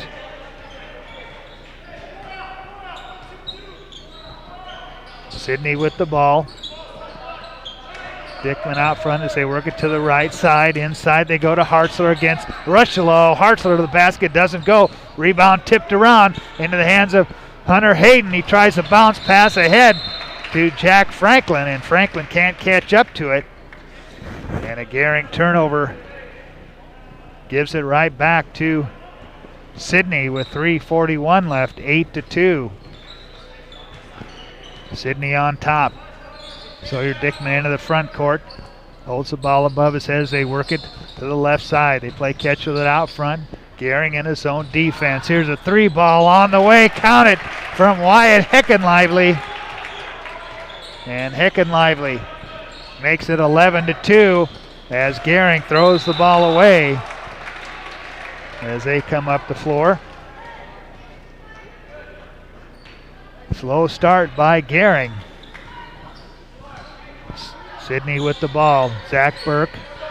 They play catch with it out front against the Gering zone high post.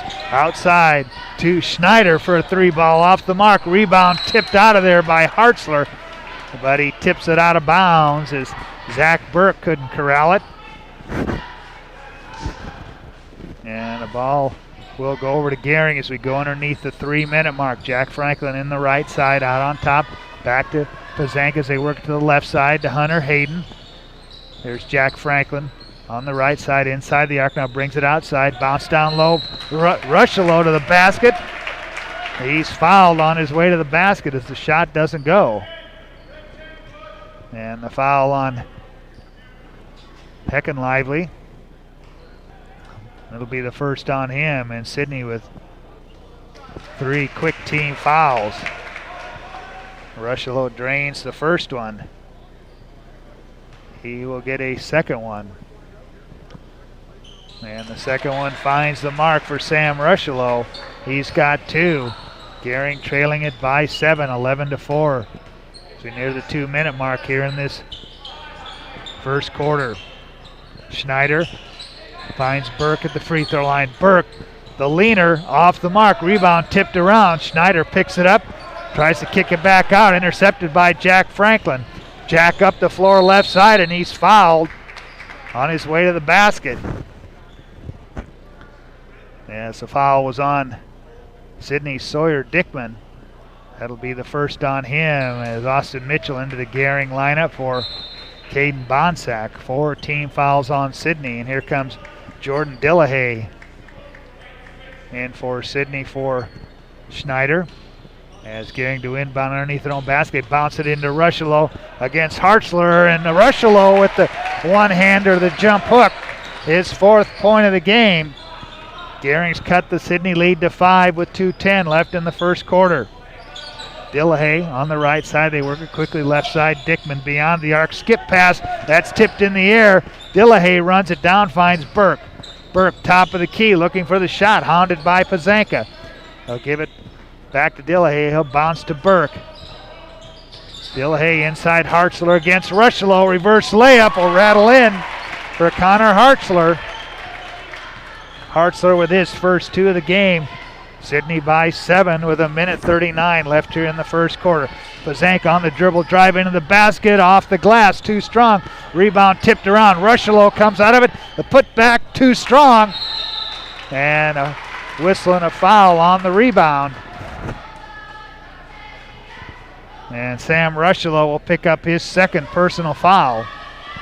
And it'll bring Bonsack off the bench. And Sam Rushlow will sit down with those 2 personal fouls with 1:27 left here in the first quarter. And Micah Schneider into the Sidney lineup for Heckenlively.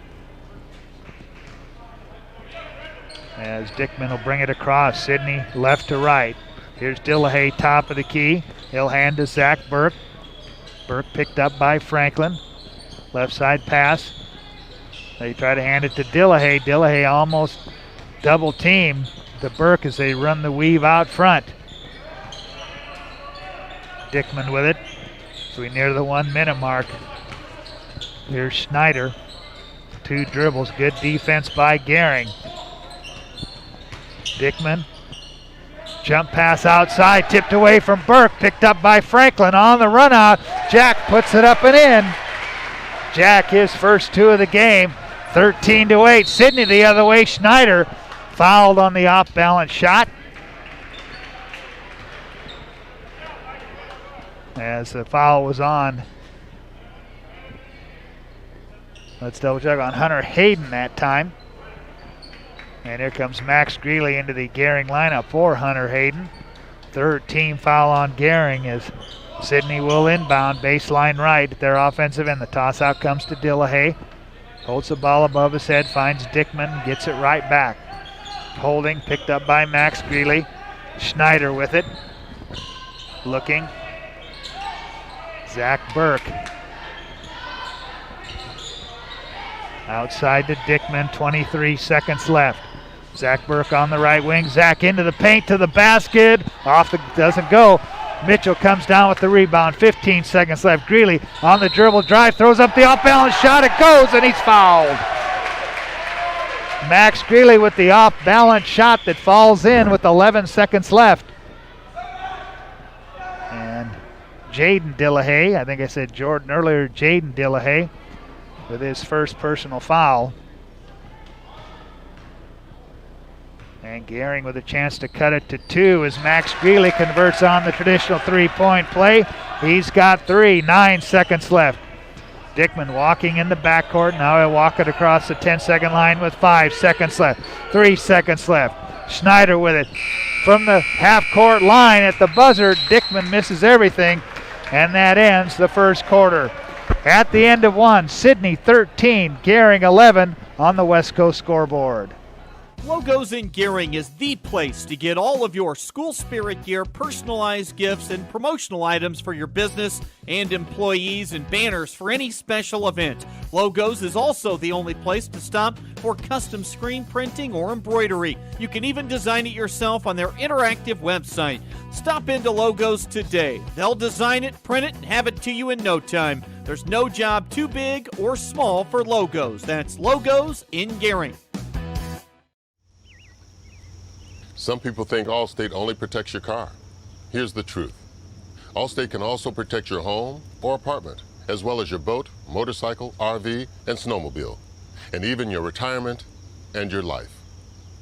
Not many insurance companies can say that, but Allstate can. Bundle and save with Allstate. In Gering, call Allstate agent Michael Engelhop for a quote today at 308-436-2123.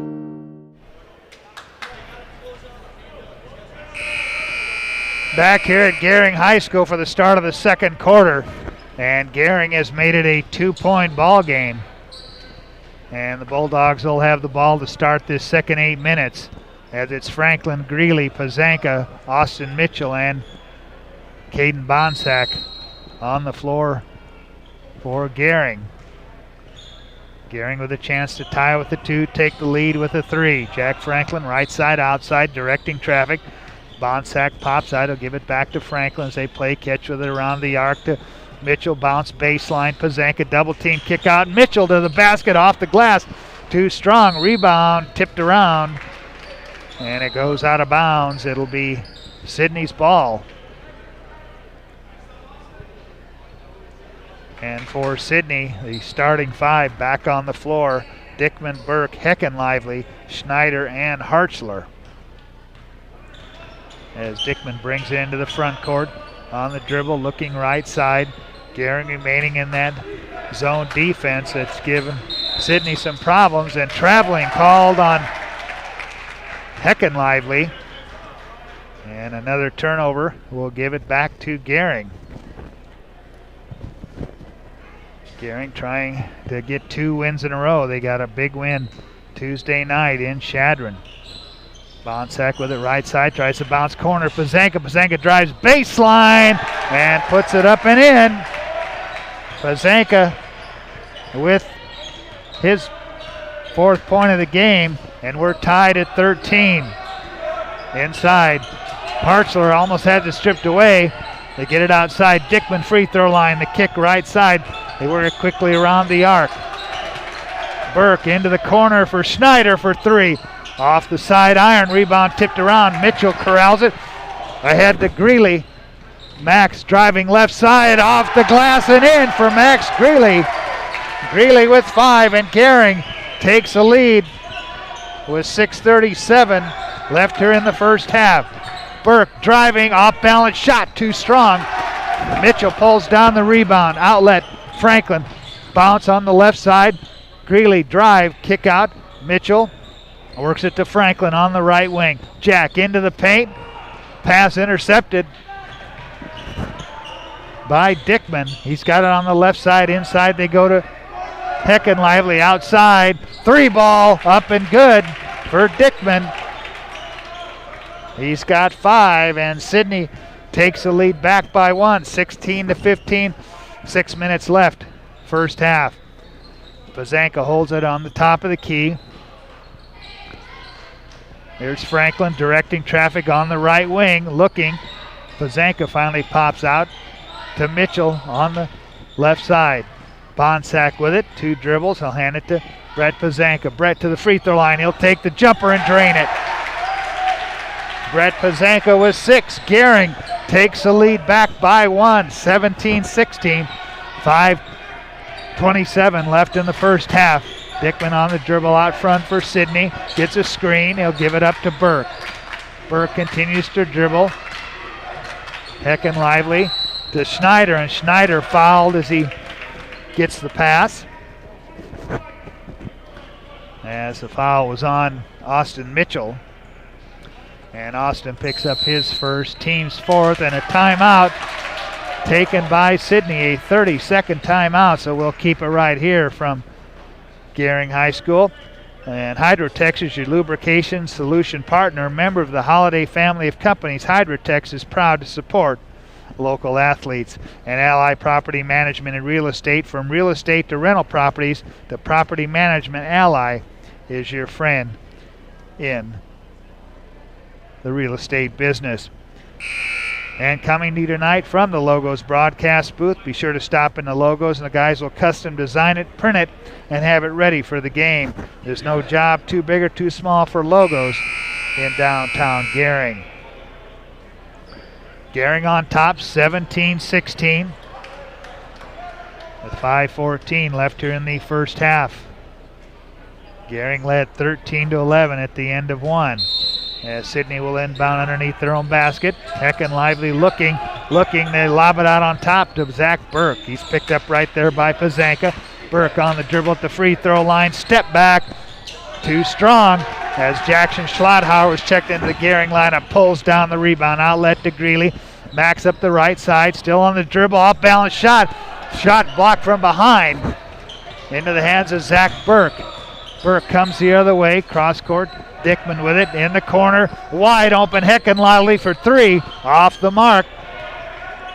Franklin gets it ahead to Max Greeley. Back to Jack Franklin for 3. Top of the key. That one won't fall in as Schlotthauer pulls down the rebound. And the foul was on number 22 for Sidney. We'll have to pick up his number quick.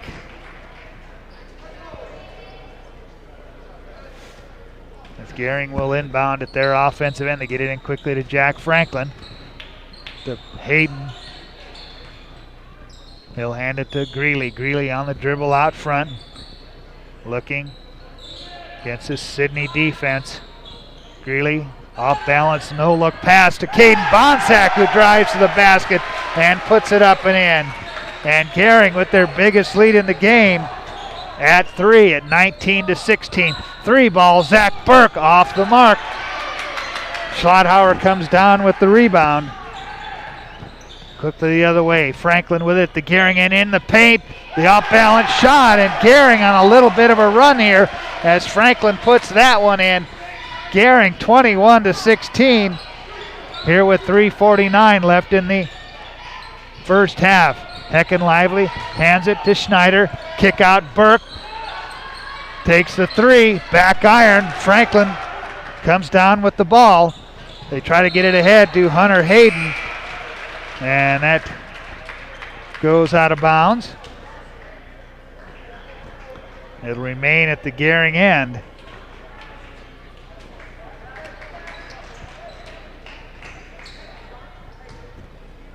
And Gering will inbound. Hunter Hayden bounces inside to Mitchell, outside to Max Greeley for a 3.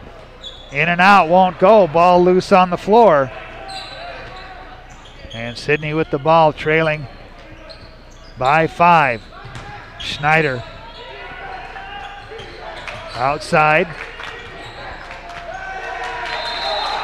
And as the teams come up the floor, the ball's knocked away.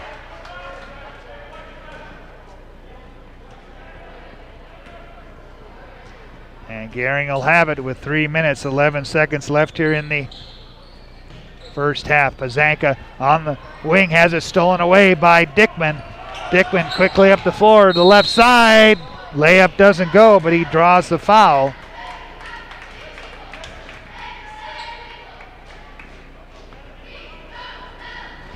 And that will put Sawyer Dickman at the free throw line as Carson Lealing is number 22 for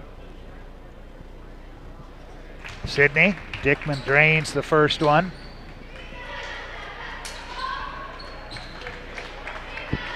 Caden Bonsack back into the Gering lineup. Austin Mitchell also checking back in.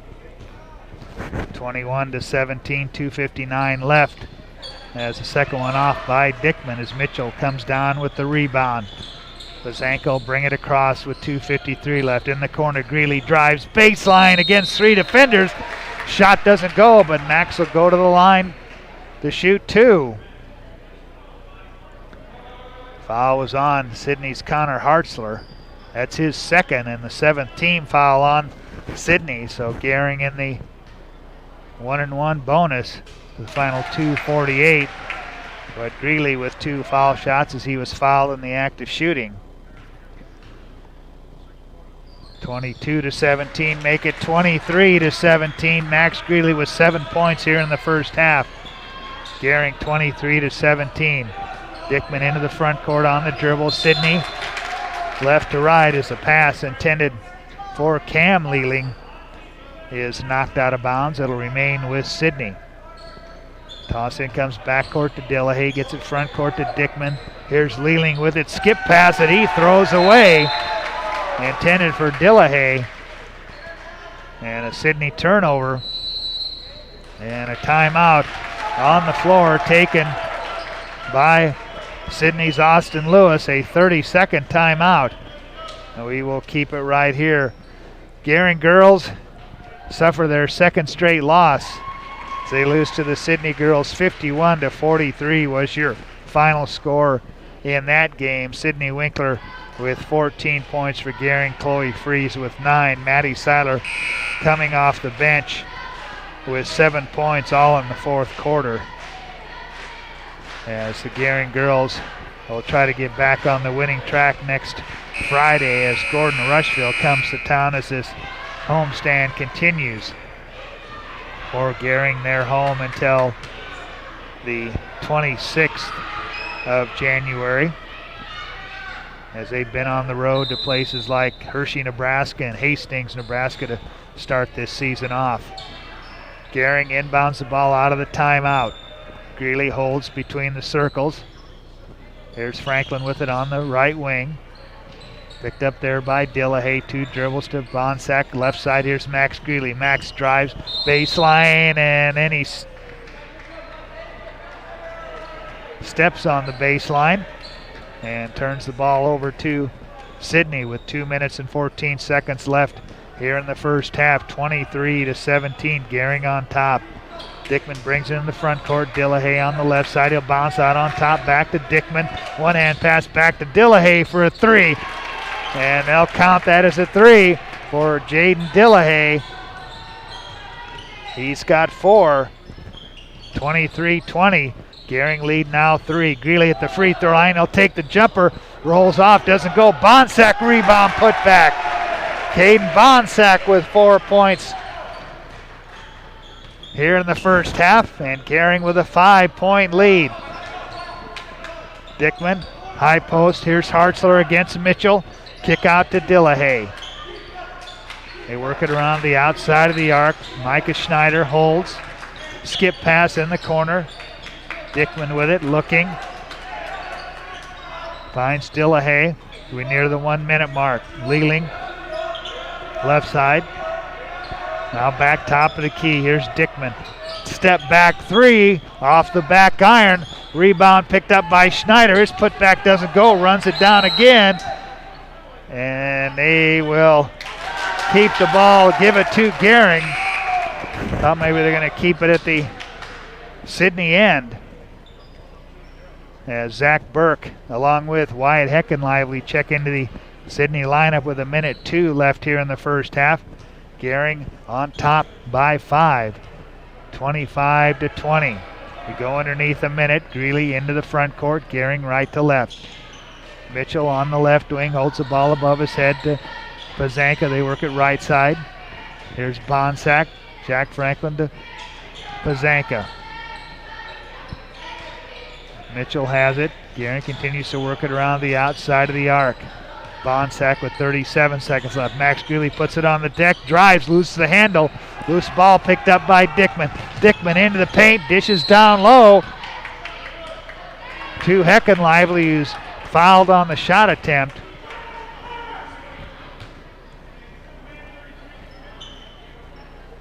And a foul called on Jack Franklin. 16 foul on Gering as Sidney will inbound to Burke, quickly to Dillahay. Top of the key, 25 seconds left. Burke with it, gets a screen, finds Dillahay, 3 ball on the way. That one comes up short. Battle for the rebound. Pazanka, long down court pass to Greeley. Greeley drives right side, off the glass and in. Max Greeley with 9. Gering by 7. 7 seconds left. Burke into the front court. Burke, step back 3, comes up short, and that'll end the first half. At halftime, your score: Gering 20, Gering 27, Sidney 20 on the West Coast scoreboard. Western CPAP Supply has earned an impeccable professional reputation within the Wyoming and Western Nebraska region. Helping you get a good night's sleep is our passion. Our professional team understands sleep disorders from a personal and professional level because we have sleep disorders too. We use CPAP every night, and sometimes it just helps to work with people who share common ground. Our accredited CPAP supply company is approved by Medicare and Medicaid and is in network with most major insurance companies in the region. Western CPAP Supply. We're here to help. For more than 162 years, FNBO has been with you where you are. A bank committed to helping you earn more and save more,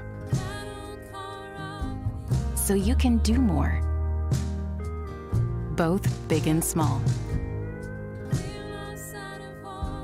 It's what you can expect from the Great Big Small Bank.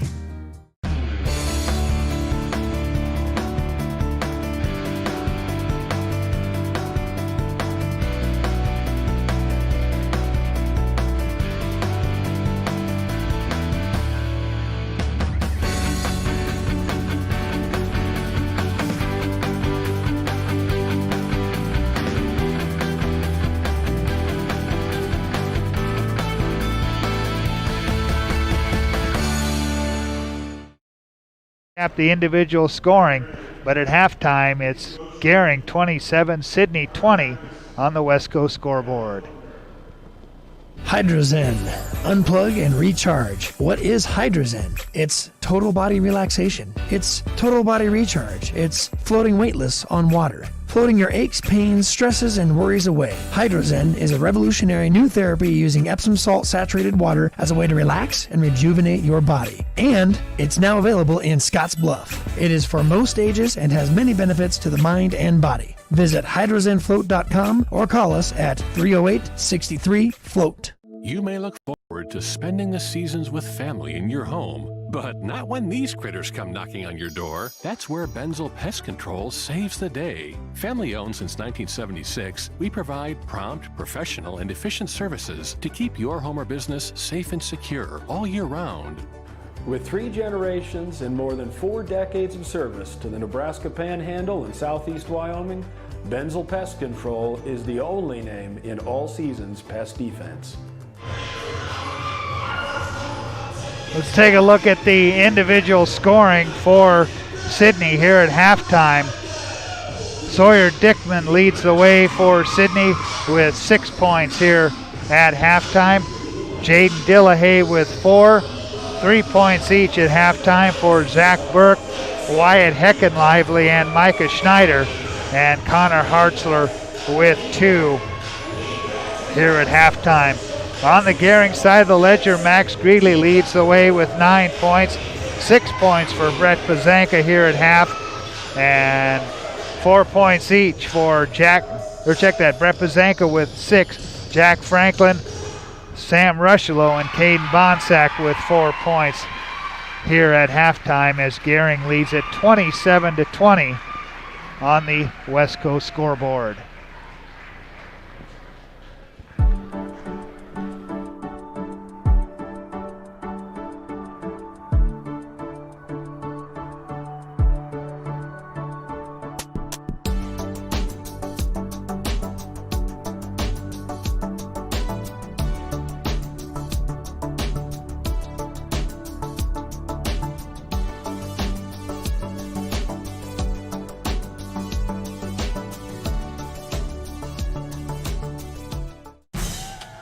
Wherever you're watching the big game, know that Alo's cheering right alongside you on every play. Here at Alo, we believe the best fans deserve the best service. And we believe this is the year. This is the year. This is the year. And now is the time. So upgrade this season with exceptional service provided by Nebraskans for Nebraskans. Switch today and score big with fiber internet, TV, and phone from Alo.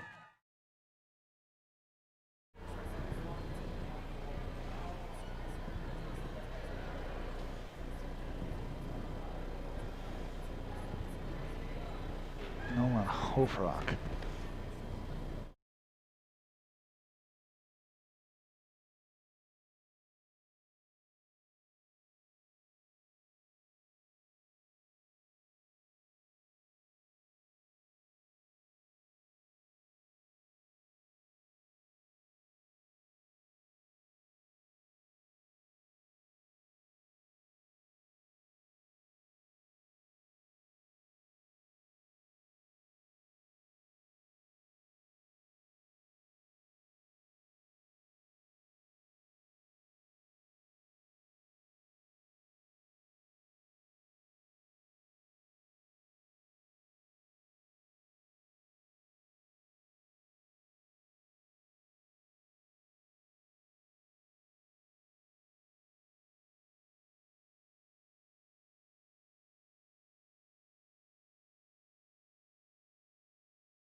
At 21st Century Equipment, we're proud to introduce the new Build Your Own tool. Build the John Deere you've been wanting and see how affordable it really is. Visit 21stcenturyequipment.net to build your own compact utility tractor, mower, or gator. It's easy to add implements, attachments, and view financing options. Build the exact tractor for your needs at a price you can afford, all from the comfort and safety of home, with the new Build Your Own tool at 21stcenturyequipment.net. I've struggled with my weight since I was 13, but weight loss surgery changed my life. I've lost 120 pounds, 80 inches, and gained a whole new outlook on life. weight loss surgery may be the answer to your weight and health problems. Regional West offers the support of skilled surgeons and a dedicated bariatric team for your journey to a healthier you. Learn more about weight loss options at Regional West. It's time for a new you.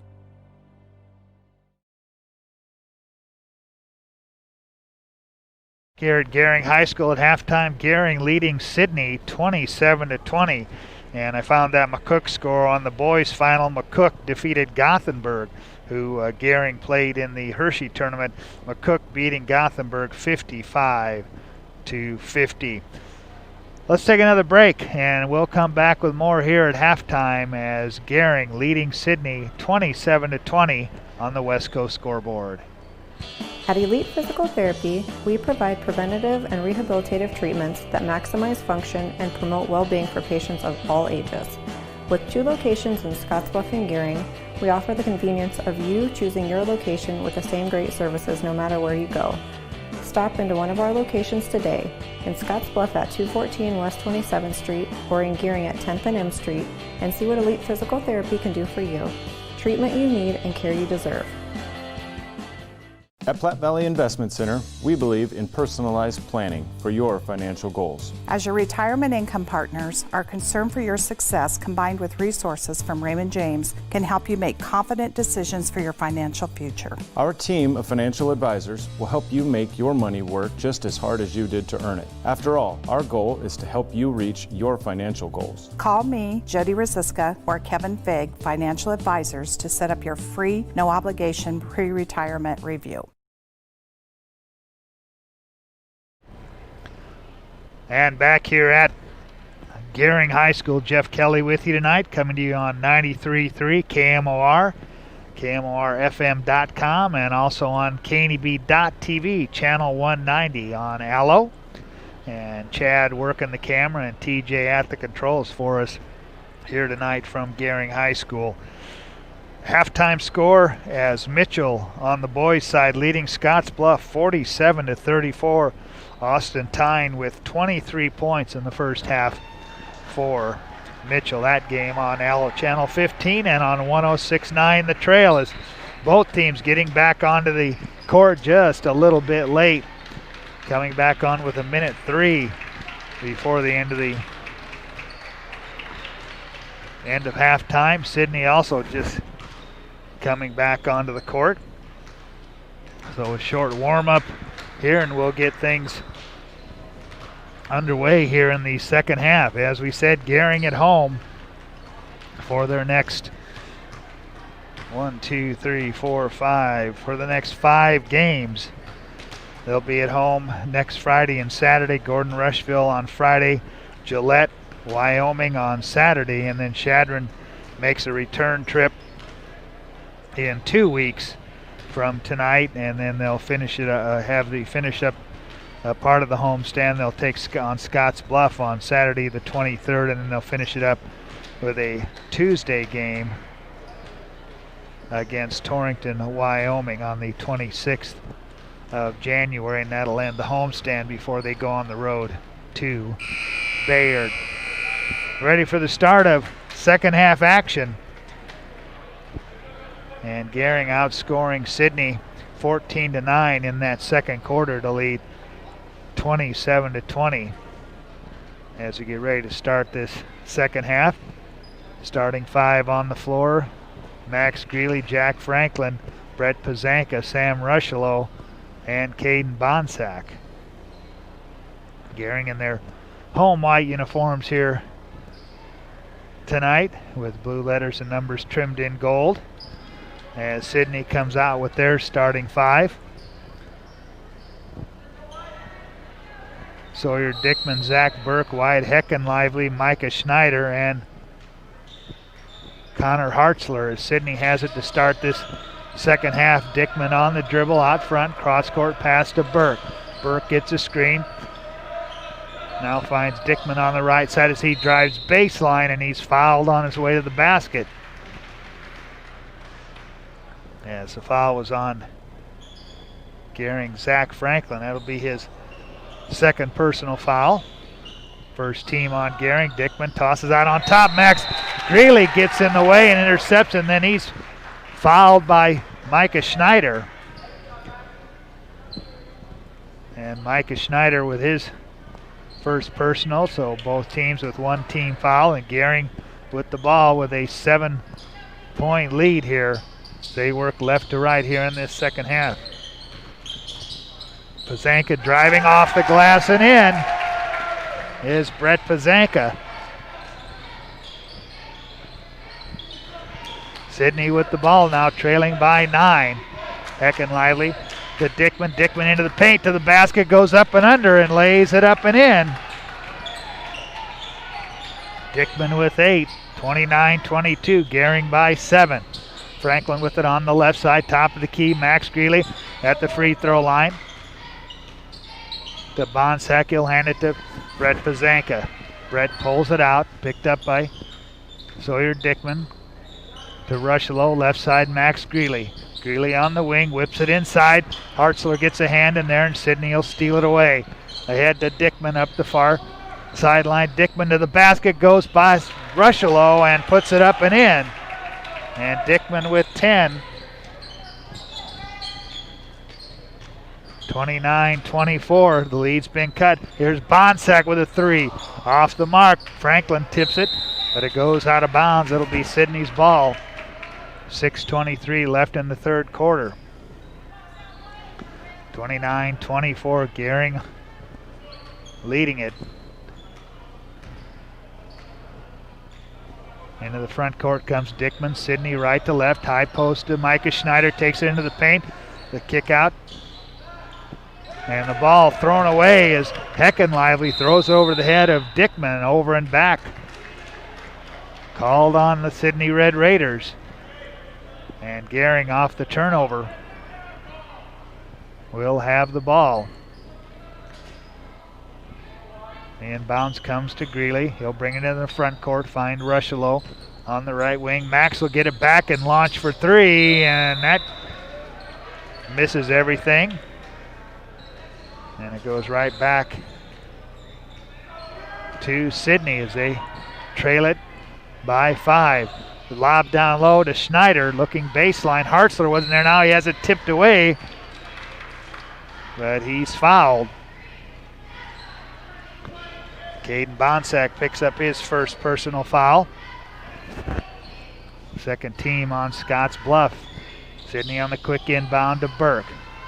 Burke with it on the right side, bounces down low. Dickman lays it up and in. And we've got a pushing foul.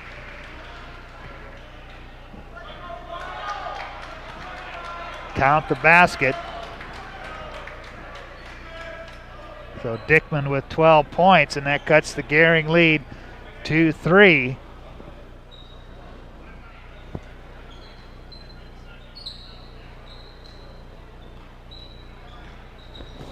And I believe the foul was on Jack Franklin. It was. That Jack picks up his third. As Jack takes the free throw line jumper and drains that one. Gering back on top by 5 with 5:29 left here in the third quarter. Dickman with it out on top, splits defenders, has it knocked away. Brett Pazanka gets it ahead to Greeley. Greeley 3 ball from the right wing off the glass, too strong. Schneider comes down with a long down court pass, gets it ahead to Dickman, and over the head shot doesn't go. The rebound controlled by Gering. Pazanka with it, gets it ahead to Jack Franklin. Franklin on the wing. Gering will reset. Greeley on the right side, lob it inside to Bonsack. He'll bounce to Rushlow, 15 feet away off the back iron. Heckenlively comes down with the rebound for the Red Raiders. Dickman will bring it into the front court. They lob high post Schneider. Schneider from 10 feet away, off the mark. Here comes Jack Franklin with it for Gering. Gering left to right. Max Greeley will pull it out. Cross court to Franklin. Right side, here's Rushlow. Holds the ball above his head. Pazanka as they work it quickly to the left side. Bonsack back to Max Greeley. Greeley from the free throw line. Pull up doesn't go. And Sidney quickly the other way, trailing by 5. Dickman on the left wing. Looking. Here's Schneider, top of the key, back to Dickman. Dickman whips it inside. Hartzler in the paint, nothing doing. Quickly to Heckenlively in the corner. Heckenlively drives, dishes to Hartzler against Bonsack. Puts up a shot, doesn't go, gets it back, has it knocked away. Burke driving into the paint. His layup doesn't go. Franklin comes down with it with 3:47. Jack into the paint to the basket. Burke gets a piece of that one as Hartzler comes the other way for Sidney. He'll leave it for Dickman. Into the corner, Heckenlively on the right side, back out on top quickly, left side. Burke for three, misses everything. Pazanka long down court pass. Greeley not able to run it down as it goes out of bounds. And substitutions in for Gering. Hunter Hayden in for Sidney is Jaden Dillahay. And so we have a full timeout, a 30-second time, full timeout. We'll take it with them. 31-26, Gering leads it on the West Coast scoreboard. Hi, I'm Michelle Perkins of Remax Regency. After branching out, I've returned home to my roots, to the land from which I came and my family has held for 5 generations. Michelle truly understands what home means and treats you like family as she guides you through the buying and selling process, bringing the latest pricing tools that are not currently being used in this area to sell your home at the highest price in the least amount of time, and to ensure that you do not overpay when buying. So just give me a call, kick back, Remax, and settle down.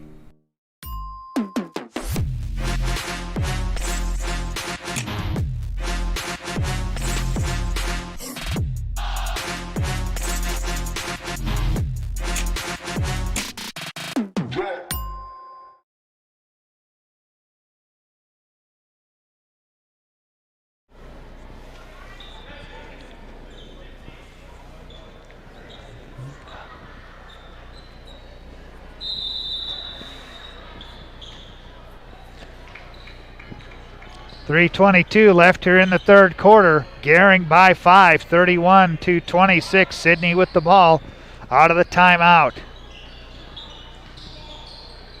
Burke with it. They work it to Schneider on the left side.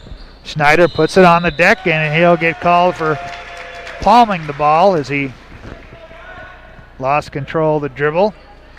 Cam Lealing back into the Sidney lineup as Gering has the ball. Leading it by 5. Pazanka on the dribble out front, picked up by Dickman. Cross-court pass on the right side to Rushalow as Hunter Hayden pops out, but the pass stolen away by Lealing. His runner up the right side doesn't go. Gering comes the other way. Pazanka on the dribble. Finds Bonsack out top. Cross-court, Hunter Hayden. Jack Franklin. Franklin drives the runner off the glass. Too strong. Rebound tipped around. Burke comes down with it for Sidney. Quickly up the left side he goes. Top of the key to Dickman. He'll hold. Picked up there by Pazanka. He'll take the deep three, in and out. Outlet to Pazanka on the rebound. Ahead to Franklin. Cross court, Hunter Hayden, left side. Brett with it down low to Rushalow, and Rushalow foul from behind by Zach Burke. That'll be the second on Burke. Here comes Austin Mitchell into the Gering lineup for Caden Bonsack. Gering will inbound. Hayden baseline right. The Gering offense in. They lob out on top. Pazanka has to leave to get it. High post, Rushalow at the free throw line. Looking, ball tipped away. Long down court pass to Dickman, and Dickman puts it up and in. Dickman with 14 points for Sidney. 31-28, it's a 3-point ball game as we go underneath 2 minutes here in the third quarter. Hunter Hayden, left side, inside to Mitchell. To Franklin, leaves it for Mitchell, top of the key, Hunter Hayden quickly to Brett Pazanka. Brett down low to Sam Rushalow, who spins to the basket and puts it up and in. Rushalow with 6, 33-28 Gering. 90 seconds left, third quarter. Sidney with the ball. Here's Dillahay, top of the key three, and Dillahay drains it. His second three in this game. He's got 7. 33-31. We've got a 2-point ball game as we near the end of the third quarter. Pazanka on the dribble. Outside to Mitchell in the corner. Hunter Hayden left side. To Jack Franklin. Hayden drives baseline off the pass. Trying to get it to Mitchell. Stolen away by Schneider. And then 3 players run into each other. And I think Austin Mitchell took the brunt of that one as he, along with Hunter Hayden and Dillahay, crashed together. And Austin Mitchell, I think, going to have to sit down with a bloody nose, it looks like. They will take him to get that taken care of. And Max Greeley back into the Gering lineup. And a timeout on the floor taken by Gering. A 30-second timeout. Gering girls lose to Sidney. Made a furious run in the fourth quarter, just not enough for the Gering girls as they lose their second straight, and they'll try to get things back on track next Friday as Gordon Rushville comes to town. And we'll have those games for you right here on, I think, 93.3 KMOR. And glad to be coming to you tonight on 93.3 KMOR and on KMORFM.com, and tonight on the TV side also on CandyBeat.tv, Allo Channel 190, if you're an Allo subscriber. Trayson Johnstone in for the first time tonight for Sidney as the inbounds pass thrown into the backcourt. As Jack Franklin runs it down, 51 seconds left. He calls out play number 4. The bounce to Bonsack on the wing. Caden gives it up to Hunter Hayden. Hayden cut off at the free throw line. Now they'll work it to Bonsack on the dribble inside the arc. 37 seconds left. Skip past Hunter Hayden. Hayden drives, underhand pass to Max Greeley. Greeley drives off balance off the front of the rim. Rebound comes down to Dickman with 26 seconds left. Dickman on the dribble out front, now pulls it out. Dillahay, top of the key, looking. Finally finds Dickman with 13 seconds left. Sidney will play for the last shot as they put it into Johnstone in the left corner. 7 seconds left, now 6. Dickman into the paint, to the basket, off the glass and in. Dickman with 16, and that ends the third quarter. At the end of 3, we've got a tie ball game. We're tied at 33 on the West Coast scoreboard.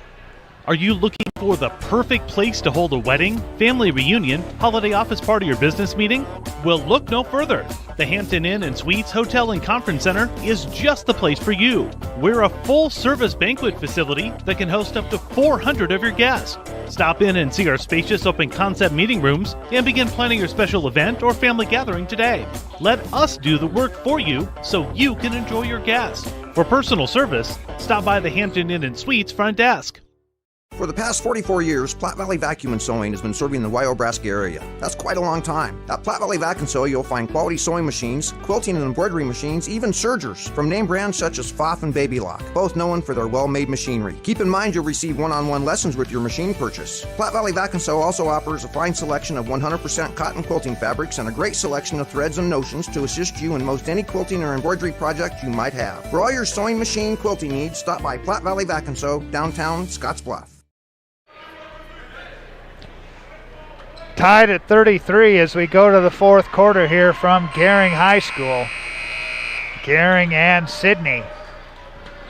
And the Bulldogs will have the ball to start this final 8 minutes in the home white uniforms tonight for Gering, Sidney, and the Road Reds. These teams will meet up again down in Sidney on February 5th. Gering with the ball. They run the weave out front. Pazanka with it, gets a screen from Rushalo. Now left side to Max Greeley. Greeley to the free throw line, cut off there by Hartzler. They get it inside to Bonsack, kick out to Greeley. 3 ball on the way, count it for Max Greeley. He's got a dozen, and Gering jumps out by 3. Burke with it for the Red Raiders. to Dickman, skip pass to Micah Schneider on the left wing, holds it, lobs inside, high post, Hartzler against Rushelo. Kick out. Gering remains in that zone defense. Dickman drives, dishes Burke in the left corner, I should say. Starts to drive baseline, reverse layup, spins up, won't go. Rushelo rips out the rebound, gets it ahead to Greeley on the run out, and Max puts it up and in. And Max took a hard fall as he is on the floor at the Gering end of the court and took a hard hit as he laid that shot up.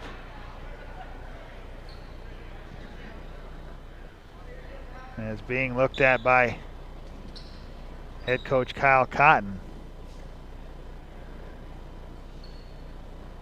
And he went down holding onto his knee. And he's going to be helped to his feet.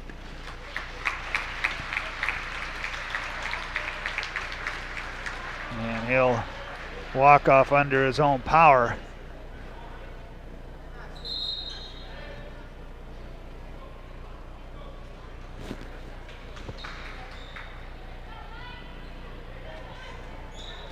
Count the basket there to make it 38-33. And Gering with a 5-0 run here as Dickman brings it into the front court.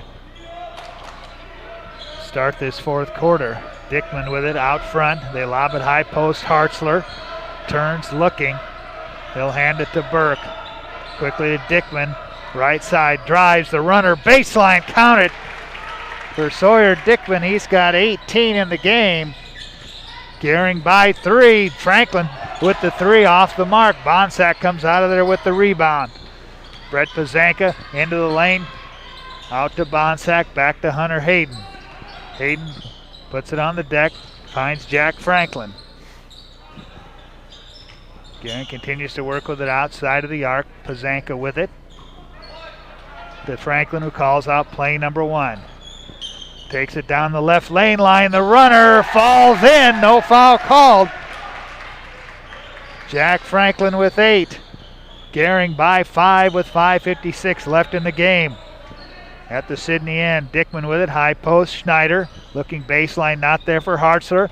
They throw it to Heckenlively. Now they work it on the right side. Burke with it. Cross court. Dickman bounce inside to Schneider, and Jack Franklin got a foot in there to kick it away. It'll remain with Sidney. High post, here's Schneider with it.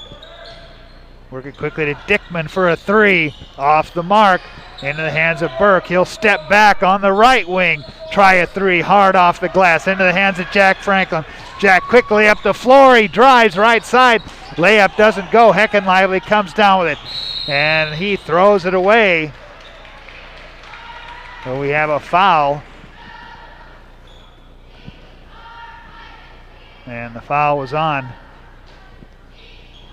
Brett Pazanka. He picks up his first. So Sidney will inbound at 5:15 left in the game. Gering on top by 5. The toss. Throw it into the backcourt to Burke. He'll bring it front court. Heckenlively in the right side drives, loses the handle. Loose ball picked up by Schneider. He'll throw it out. Dickman will bring it down. He'll get a screen from Hartzler. 5 minutes left in the game. Heckenlively drives in on the right side off the glass. Doesn't go. But he'll go to the line to shoot 2 with 4 minutes, 52 seconds left in the game. And the foul was on Gering, Sam Rushelo. That'll be the 3rd on Sam, 4th team on Gering. Both teams with 4 team fouls. Dickman misses the first one, and that brings Max Greeley back into the ball game after he took that hard spill. Hunter Hayden checks out. And Jaden Dillahay in for Sidney. Dickman's second one on the way. He drains 1 out of 2. He's got 19 in the game. 40-36, Gering by 4. Jack Franklin on the dribble, right wing. Bonsack comes out. Here's Max Greeley on the dribble drive, goes baseline, and they're going to call a blocking foul on Sawyer Dickman. So check that, Zach Burke that time. That'll be the third on Burke, fifth team on Sidney. Here's Jackson Schlotthauer into the Gering lineup for Sam Rushlow as toss-in comes to Franklin, quickly to Greeley on the left side. He'll get a screen from Schlotthauer on the give and go. Jackson to the basket. Shot doesn't go, but Schlotthauer fouled. He'll go to the line to shoot two. As the foul was on Sidney's Wyatt Heckenlively, his second. Schlotthauer drains the first one, and Jackson Schlotthauer, the 6-foot junior, gets into the scorebook.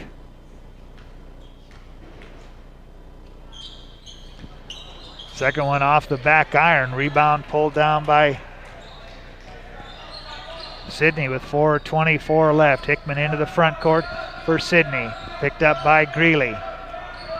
Gering remaining in that zone defense. They get it inside Hartzler again. Schlotthauer trapped on the baseline.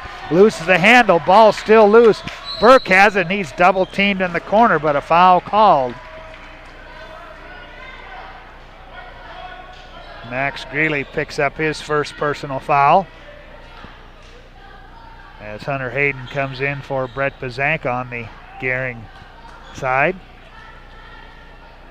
15 foul on Gering. The lob comes into Hartzler, almost knocked away, and it's stolen away by Jack Franklin.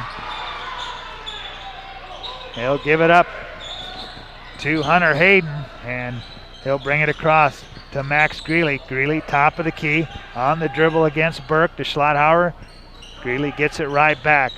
Max to the free throw line, into the paint, and the shot doesn't go, but Max draws the foul. And that'll put Max Greeley at the line as Connor Hartzler picks up his fourth personal foul, and that's a 7th-team foul on Sidney. So Gering in the bonus for the final 3:45. Austin Mitchell, Sam Rushlow in for Gering, and Connor Hartzler will sit down with those 4 personal fouls, and Micah Schneider in for Sidney. Second one on the way from Maxey, misses them both as Burke corrals the rebound for Sidney, and Sidney will come the other way, trailing by 5 with 3:39 left in the game. Dickman, baseline, Burke, right back to Dickman. Dickman beyond the arc, left side. Here's Schneider for 3, off the side iron, into the hands of Jack Franklin. Franklin quickly into the front court, up the right side to Hunter Hayden, who takes it to the left side. He'll hand it off to Max Greeley.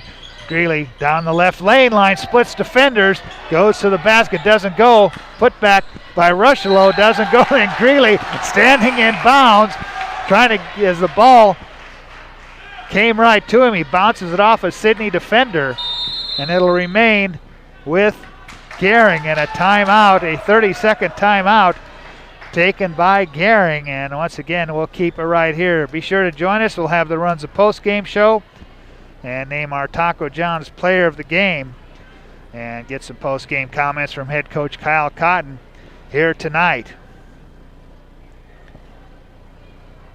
Gering, as we said, at home again tomorrow, or next weekend, I should say, is Gordon Rushville and Campbell County, Wyoming, Gillette High School. They will be in town next Saturday. And Gering looking for their second straight win here as they defeated Chadron Tuesday night. Out of the timeout, Gering will inbound it. Brett Bazanka inbound it at the Gering offensive end, baseline right. And he'll quickly get it into Jack Franklin on the left side. Jack into the paint, to the basket, count it, and he's fouled. Jack Franklin with 10 points in the game. And he will go to the line to convert on traditional three-point play. And everyone in a Gering uniform will back off of the lane as Jack has the free throw bounce through. And a three-point play makes it 44-36. Schneider with his second personal. The ball knocked away. But Gering can't corral it before it goes out of bounds. It'll be Sidney ball with 2:55 left. Gering on top by 8. Sidney right to left. Dickman into the offensive end. Picks up his dribble. Goes to Hecken Lively, and traveling called on Sidney. And Gering will take possession. And coming in for Sidney, it'll be Cam Lealing.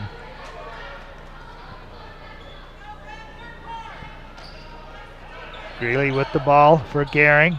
Gets it into the front court, picked up there by Dickman. Picks up his dribble to Mitchell.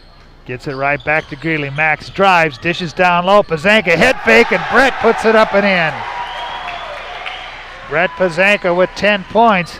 Gering with their largest lead of the game at 10 here in the fourth quarter with 2:22 left. To Burke, left corner three, off the mark. Schneider pulls down the rebound. He'll give it to Dillahay. Ball fake. Dillahay drives baseline against Rushlow. Shot doesn't go. Rebound knocked around. Picked up by Greeley. Gets it ahead to Brett Pazanka. Pazanka drives right side. Nobody there. Brett Pazanka lays it up and in. And Gering 48-36. We're underneath 2 minutes left. Dickman with it for Sidney. Bounces to Burke. To Dickman. Three ball on the way. Off the front iron. Long rebound. Burke there to pick it up. Burke drives. Off balance shot. He'll go to the line to shoot two with 1:42 left. And that'll put Zach Burke, a 6'1" senior, at the free throw line for the Red Raiders. He drains the first one.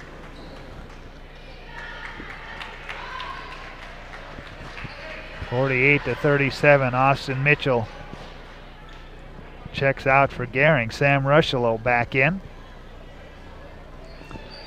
And Zach Burke drains them both. He's got 5 in the game. And another timeout on the floor.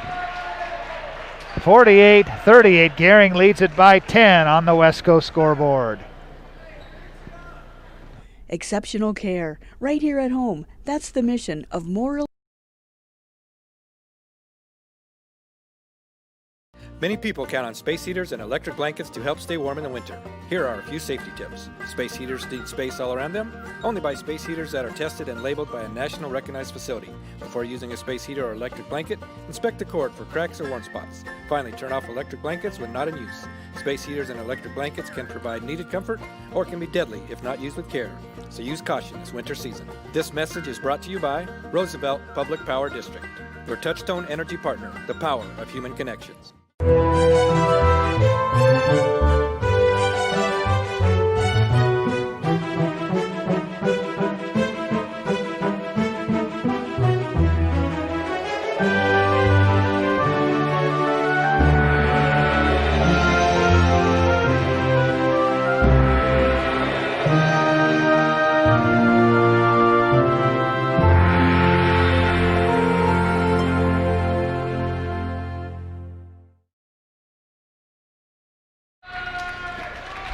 And Jack Franklin fouled in the backcourt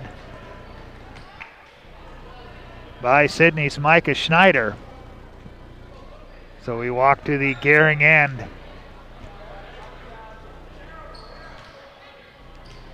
As Jack Franklin will be at the free throw line for Gering.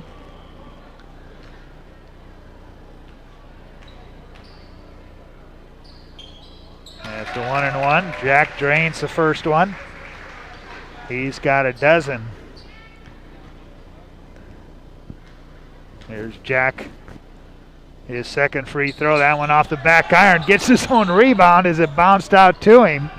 Had to battle Brett Pazanka. Now he's got it on the dribble. He'll take it right side. Comes up just a little bit short. Rebound corralled by Schneider. Minute 28 left. Ahead to Dickman. Dickman down the lane to the basket, off the glass and in. And he's fouled.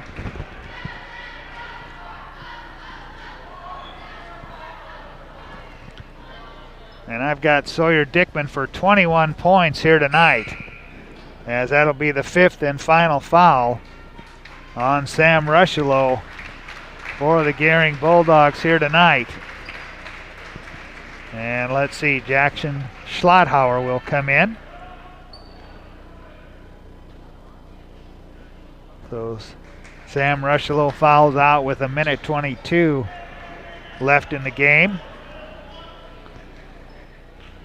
And Sawyer Dickman, who's led the way for Sidney here in this second half, can't convert on traditional three-point play as Bonsack comes down with the rebound. Gets it ahead to Franklin. Franklin trying to split defenders, and he's fouled in the backcourt. And once again, we walk to the Gering end. Gering left to right here in this second half. That's the 10th team foul on Sidney. So Gering now in the double bonus. Micah Schneider with the foul. That'll be his 4th. And once again, Jack Franklin at the free throw line to shoot 2. Jack with 7 points the last time these two teams met up. He had 13 Tuesday night. He's equaled that here tonight. And he make it 14 for Jack Franklin. And Gering on top by 11. Their largest lead. Dickman driving, throws it up and throws it in with the right hand, with the left hand. He's got 23. 51-42. And the ball goes out of bounds. They're going to give it to Sidney, and a lot of disagreement from the Gering fans. Sidney with it underneath a minute left. Dickman spins, puts up a shot off the mark, gets his own rebound. Kick out Dillahay. Micah Schneider holds it to Burke. Burke inside the arc. Back to Dillahay. Dillahay loses it out by the 10-second line, and then he's fouled by Max Greeley. 44 seconds left.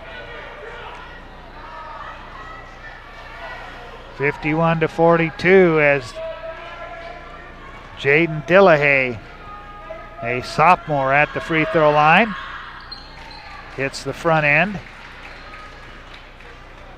He's come off the Sidney bench with 8 points here tonight. He drains them both. That makes it 51-44. Dillahay with 8, and a foul as the teams come up the floor.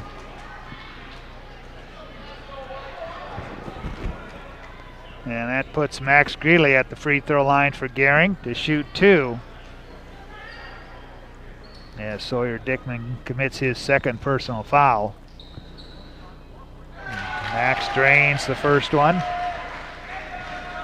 Max with 15. He had 11 points the last time these teams met up. He had 7 points Tuesday night in the win over Shadron. Max drains them both for his 16th point of the night. And Gering on top, 53-44. Greeley steals it away to the basket. Shot goes and he's fouled. Gering coming alive in the third quarter out of halftime where they led by 7. But we were tied at 33 at the end of the third quarter. But Gering has blown it open here in this fourth quarter as Greeley commits the three-point play. 56-44. Max Greeley with 19. Burke driving and scoring for Sidney. 56-46. Gering by 10. Stolen away by Burke. And Burke with 9 and a timeout on the floor with 17 seconds left in the game. And let's see, do we have a full timeout? We'll take it with them.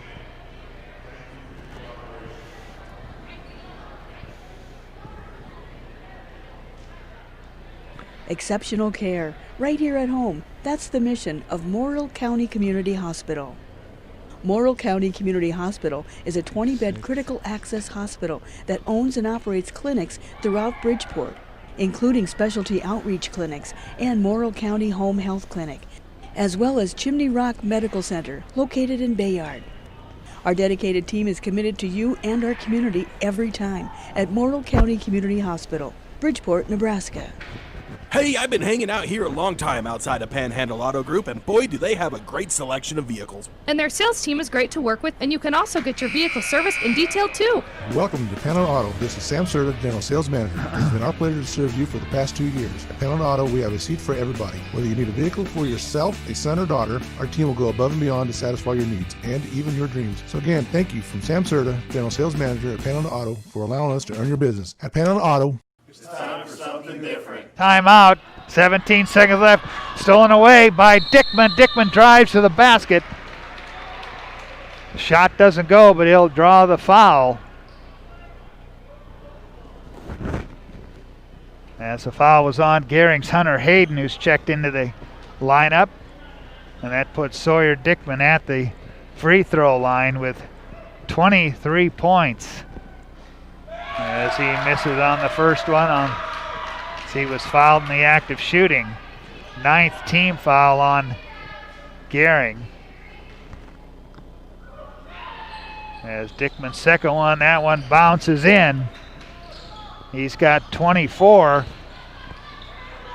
8 seconds left. Pazanka into the front court, gets it to Greeley, and Greeley fouled by Dickman with 4.5 seconds left. 56-49, and Max Greeley, who has done some damage against this Sidney team here in the fourth quarter, at the line.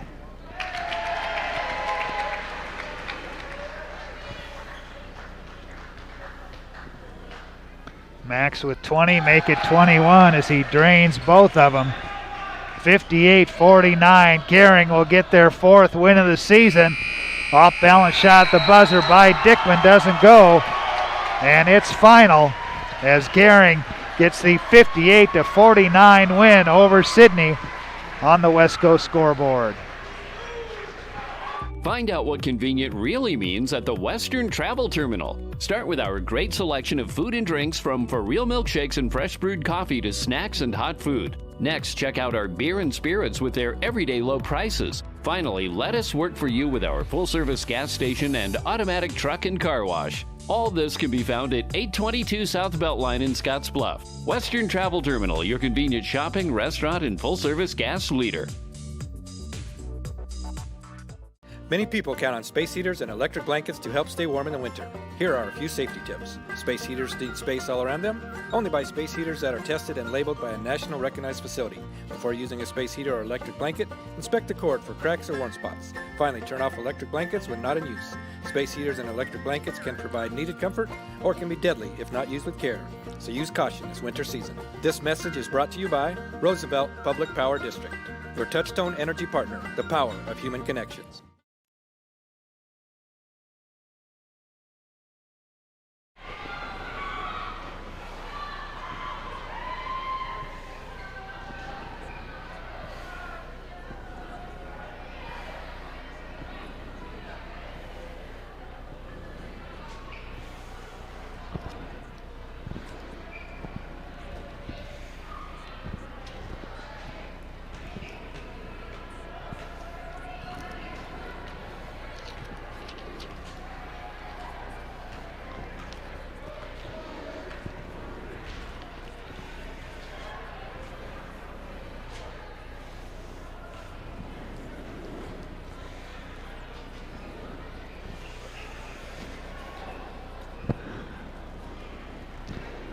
Gering boys get a win here tonight, their second in a row over Sidney.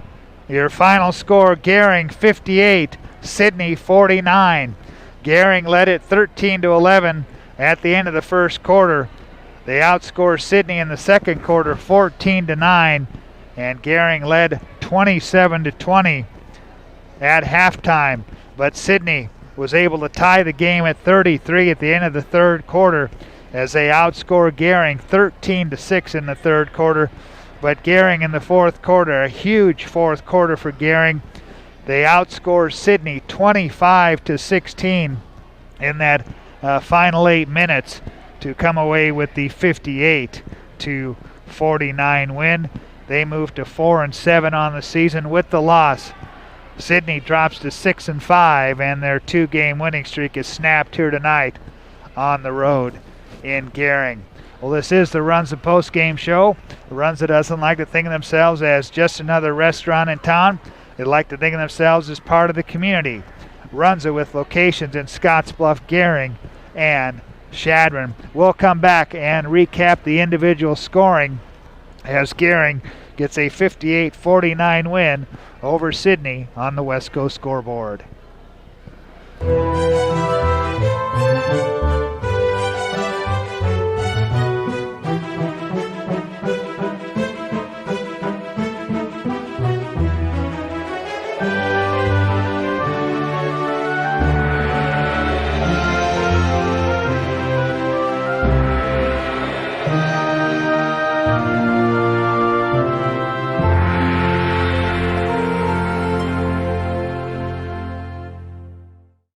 Finally, goodbye 2020. There was one good thing about 2020. That was the prices. And this is your last chance to get last year's prices at Renewal by Anderson of Wyoming. That's 20% off every window and door. Plus no money down, no interest, and no payments for 12 months. Only at Renewal by Anderson. But hurry, because 2020 pricing is only available until February 15th. Book your free estimate today. Call Renewal by Anderson of Wyoming at 307-215-7493.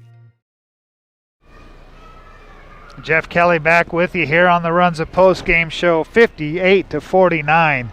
Gering getting their second straight win on the season as they defeat Sidney here tonight at home. Final scoring totals on the Sidney side of the ledger. Sawyer Dickman, the junior, leading the way with 24 points for Sidney. He was the only Sidney player in double figures. Zach Burke with 9 points tonight. Jaden Dillahay off the Sidney bench. He had 9 for the Red Raiders tonight.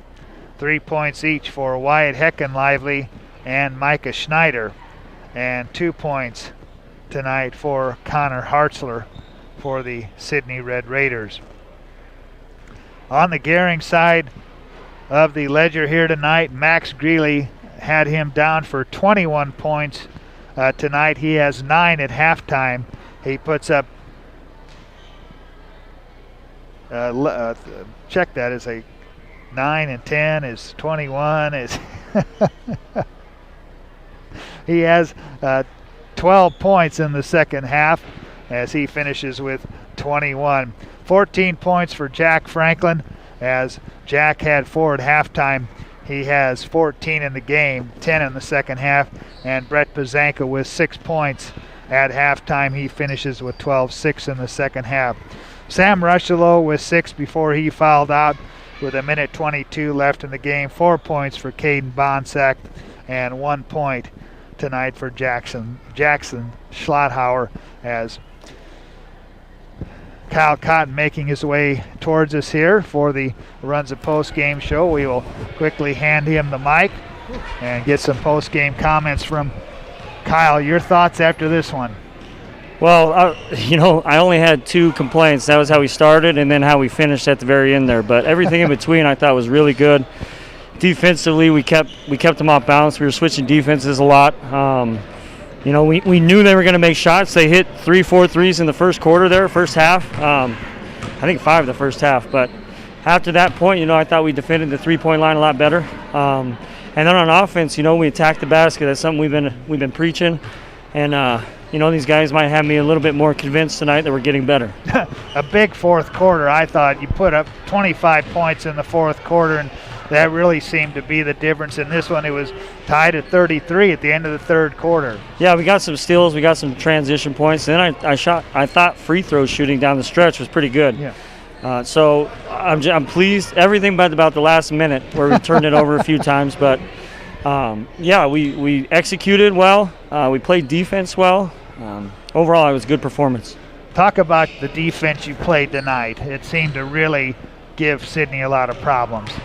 Yeah, like I told Chris, we played defense really well all season, and teams have really scored off of our own errors, our turnovers, and they've gotten layups. So that's been a big emphasis for us. When we don't turn the ball over 20 times a game or less, we win. So that's a big emphasis for us. So in our losses, it's been over 20. And so that's a big key for us. We took care of the ball for the most part, most of the night, and then we were aggressive and aggressive. And like I said, they kind of played on their heels. So, I was very pleased. 3 players in double figures tonight.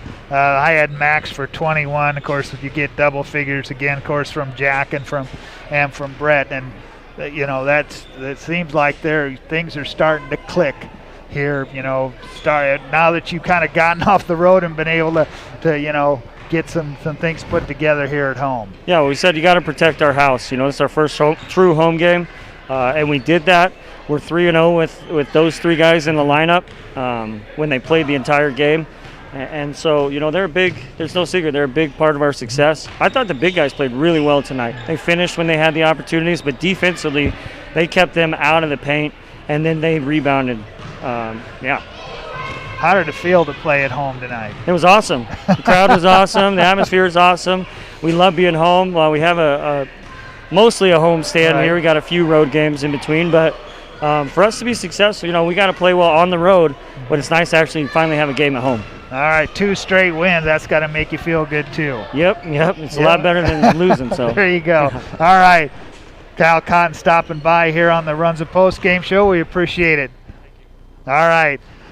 We'll come back and have more here on the Runs of Post Game Show. Name our Taco John's player of the game as Gering gets the win here 58-49 over Sidney on the West Coast scoreboard. Who is Hydrotex? Hydrotex manufactures and distributes over 300 different high-performance lubricants, including fuel conditioners, hydraulic and transmission fluid, and more. We've been helping customers improve their operations for more than 80 years with products made in the USA. We sell directly to customers and can even deliver right to your door to offer excellent service and value. Our products are made to exceedingly extend drain and grease intervals to reduce maintenance and labor costs to improve the budget. Whether you're in a factory, farm fleet, or like to go fast, Hydrotex is here to help. Visit your local Hydrotex dealer in person or online today. This chair is way too big. It's perfect for us. This one's tiny. That's 'cause it's mine. Hey, this chair is just right. This bed is way too hard. It's perfect for me. This bed is way too soft. Just what I needed. This bed is just right. So come on over to Leeds Heads. Gering boys get the 58-49 win over Sidney. And the player of the game is brought to you by Taco John's of Scottsbluff and Gering.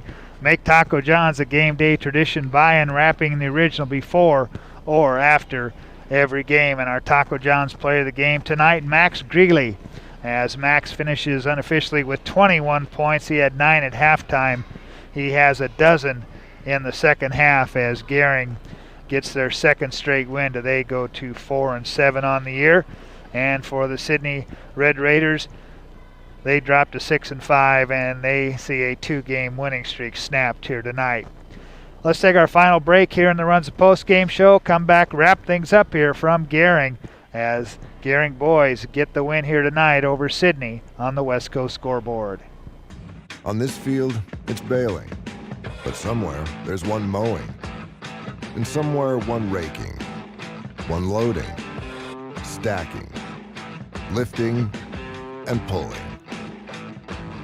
Our full lineup of utility tractors is built to get any job done right. The Kubota M-Series. Your Kubota dealer is Sandberg Implement in Gering. Holiday recycling tips. The holidays bring wrapping paper, boxes, and trees. Remember, when done with these items, recycle them. Wrapping paper can be collected and recycled in one of the city's recycling bins. Boxes can be collapsed and stored to use later or recycled. Finally, your old Christmas tree can be dropped off at this location. This holiday season, give thanks and a start to a healthier new year. Me at Tri-City Stormwater.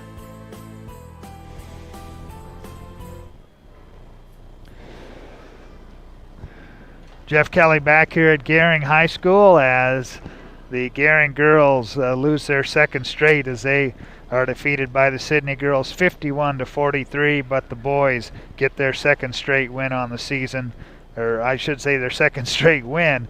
They go to 4-7 on the year as they defeat Sidney 58-49. I'd like to thank everyone for listening here tonight on 93.3 KMOR and watching on KNEB.TV. Chad on the camera and TJ at the controls, and we're glad you could be with us tonight. And we'll talk to you next Friday from right here at Gering High School. But until then, good evening, everyone.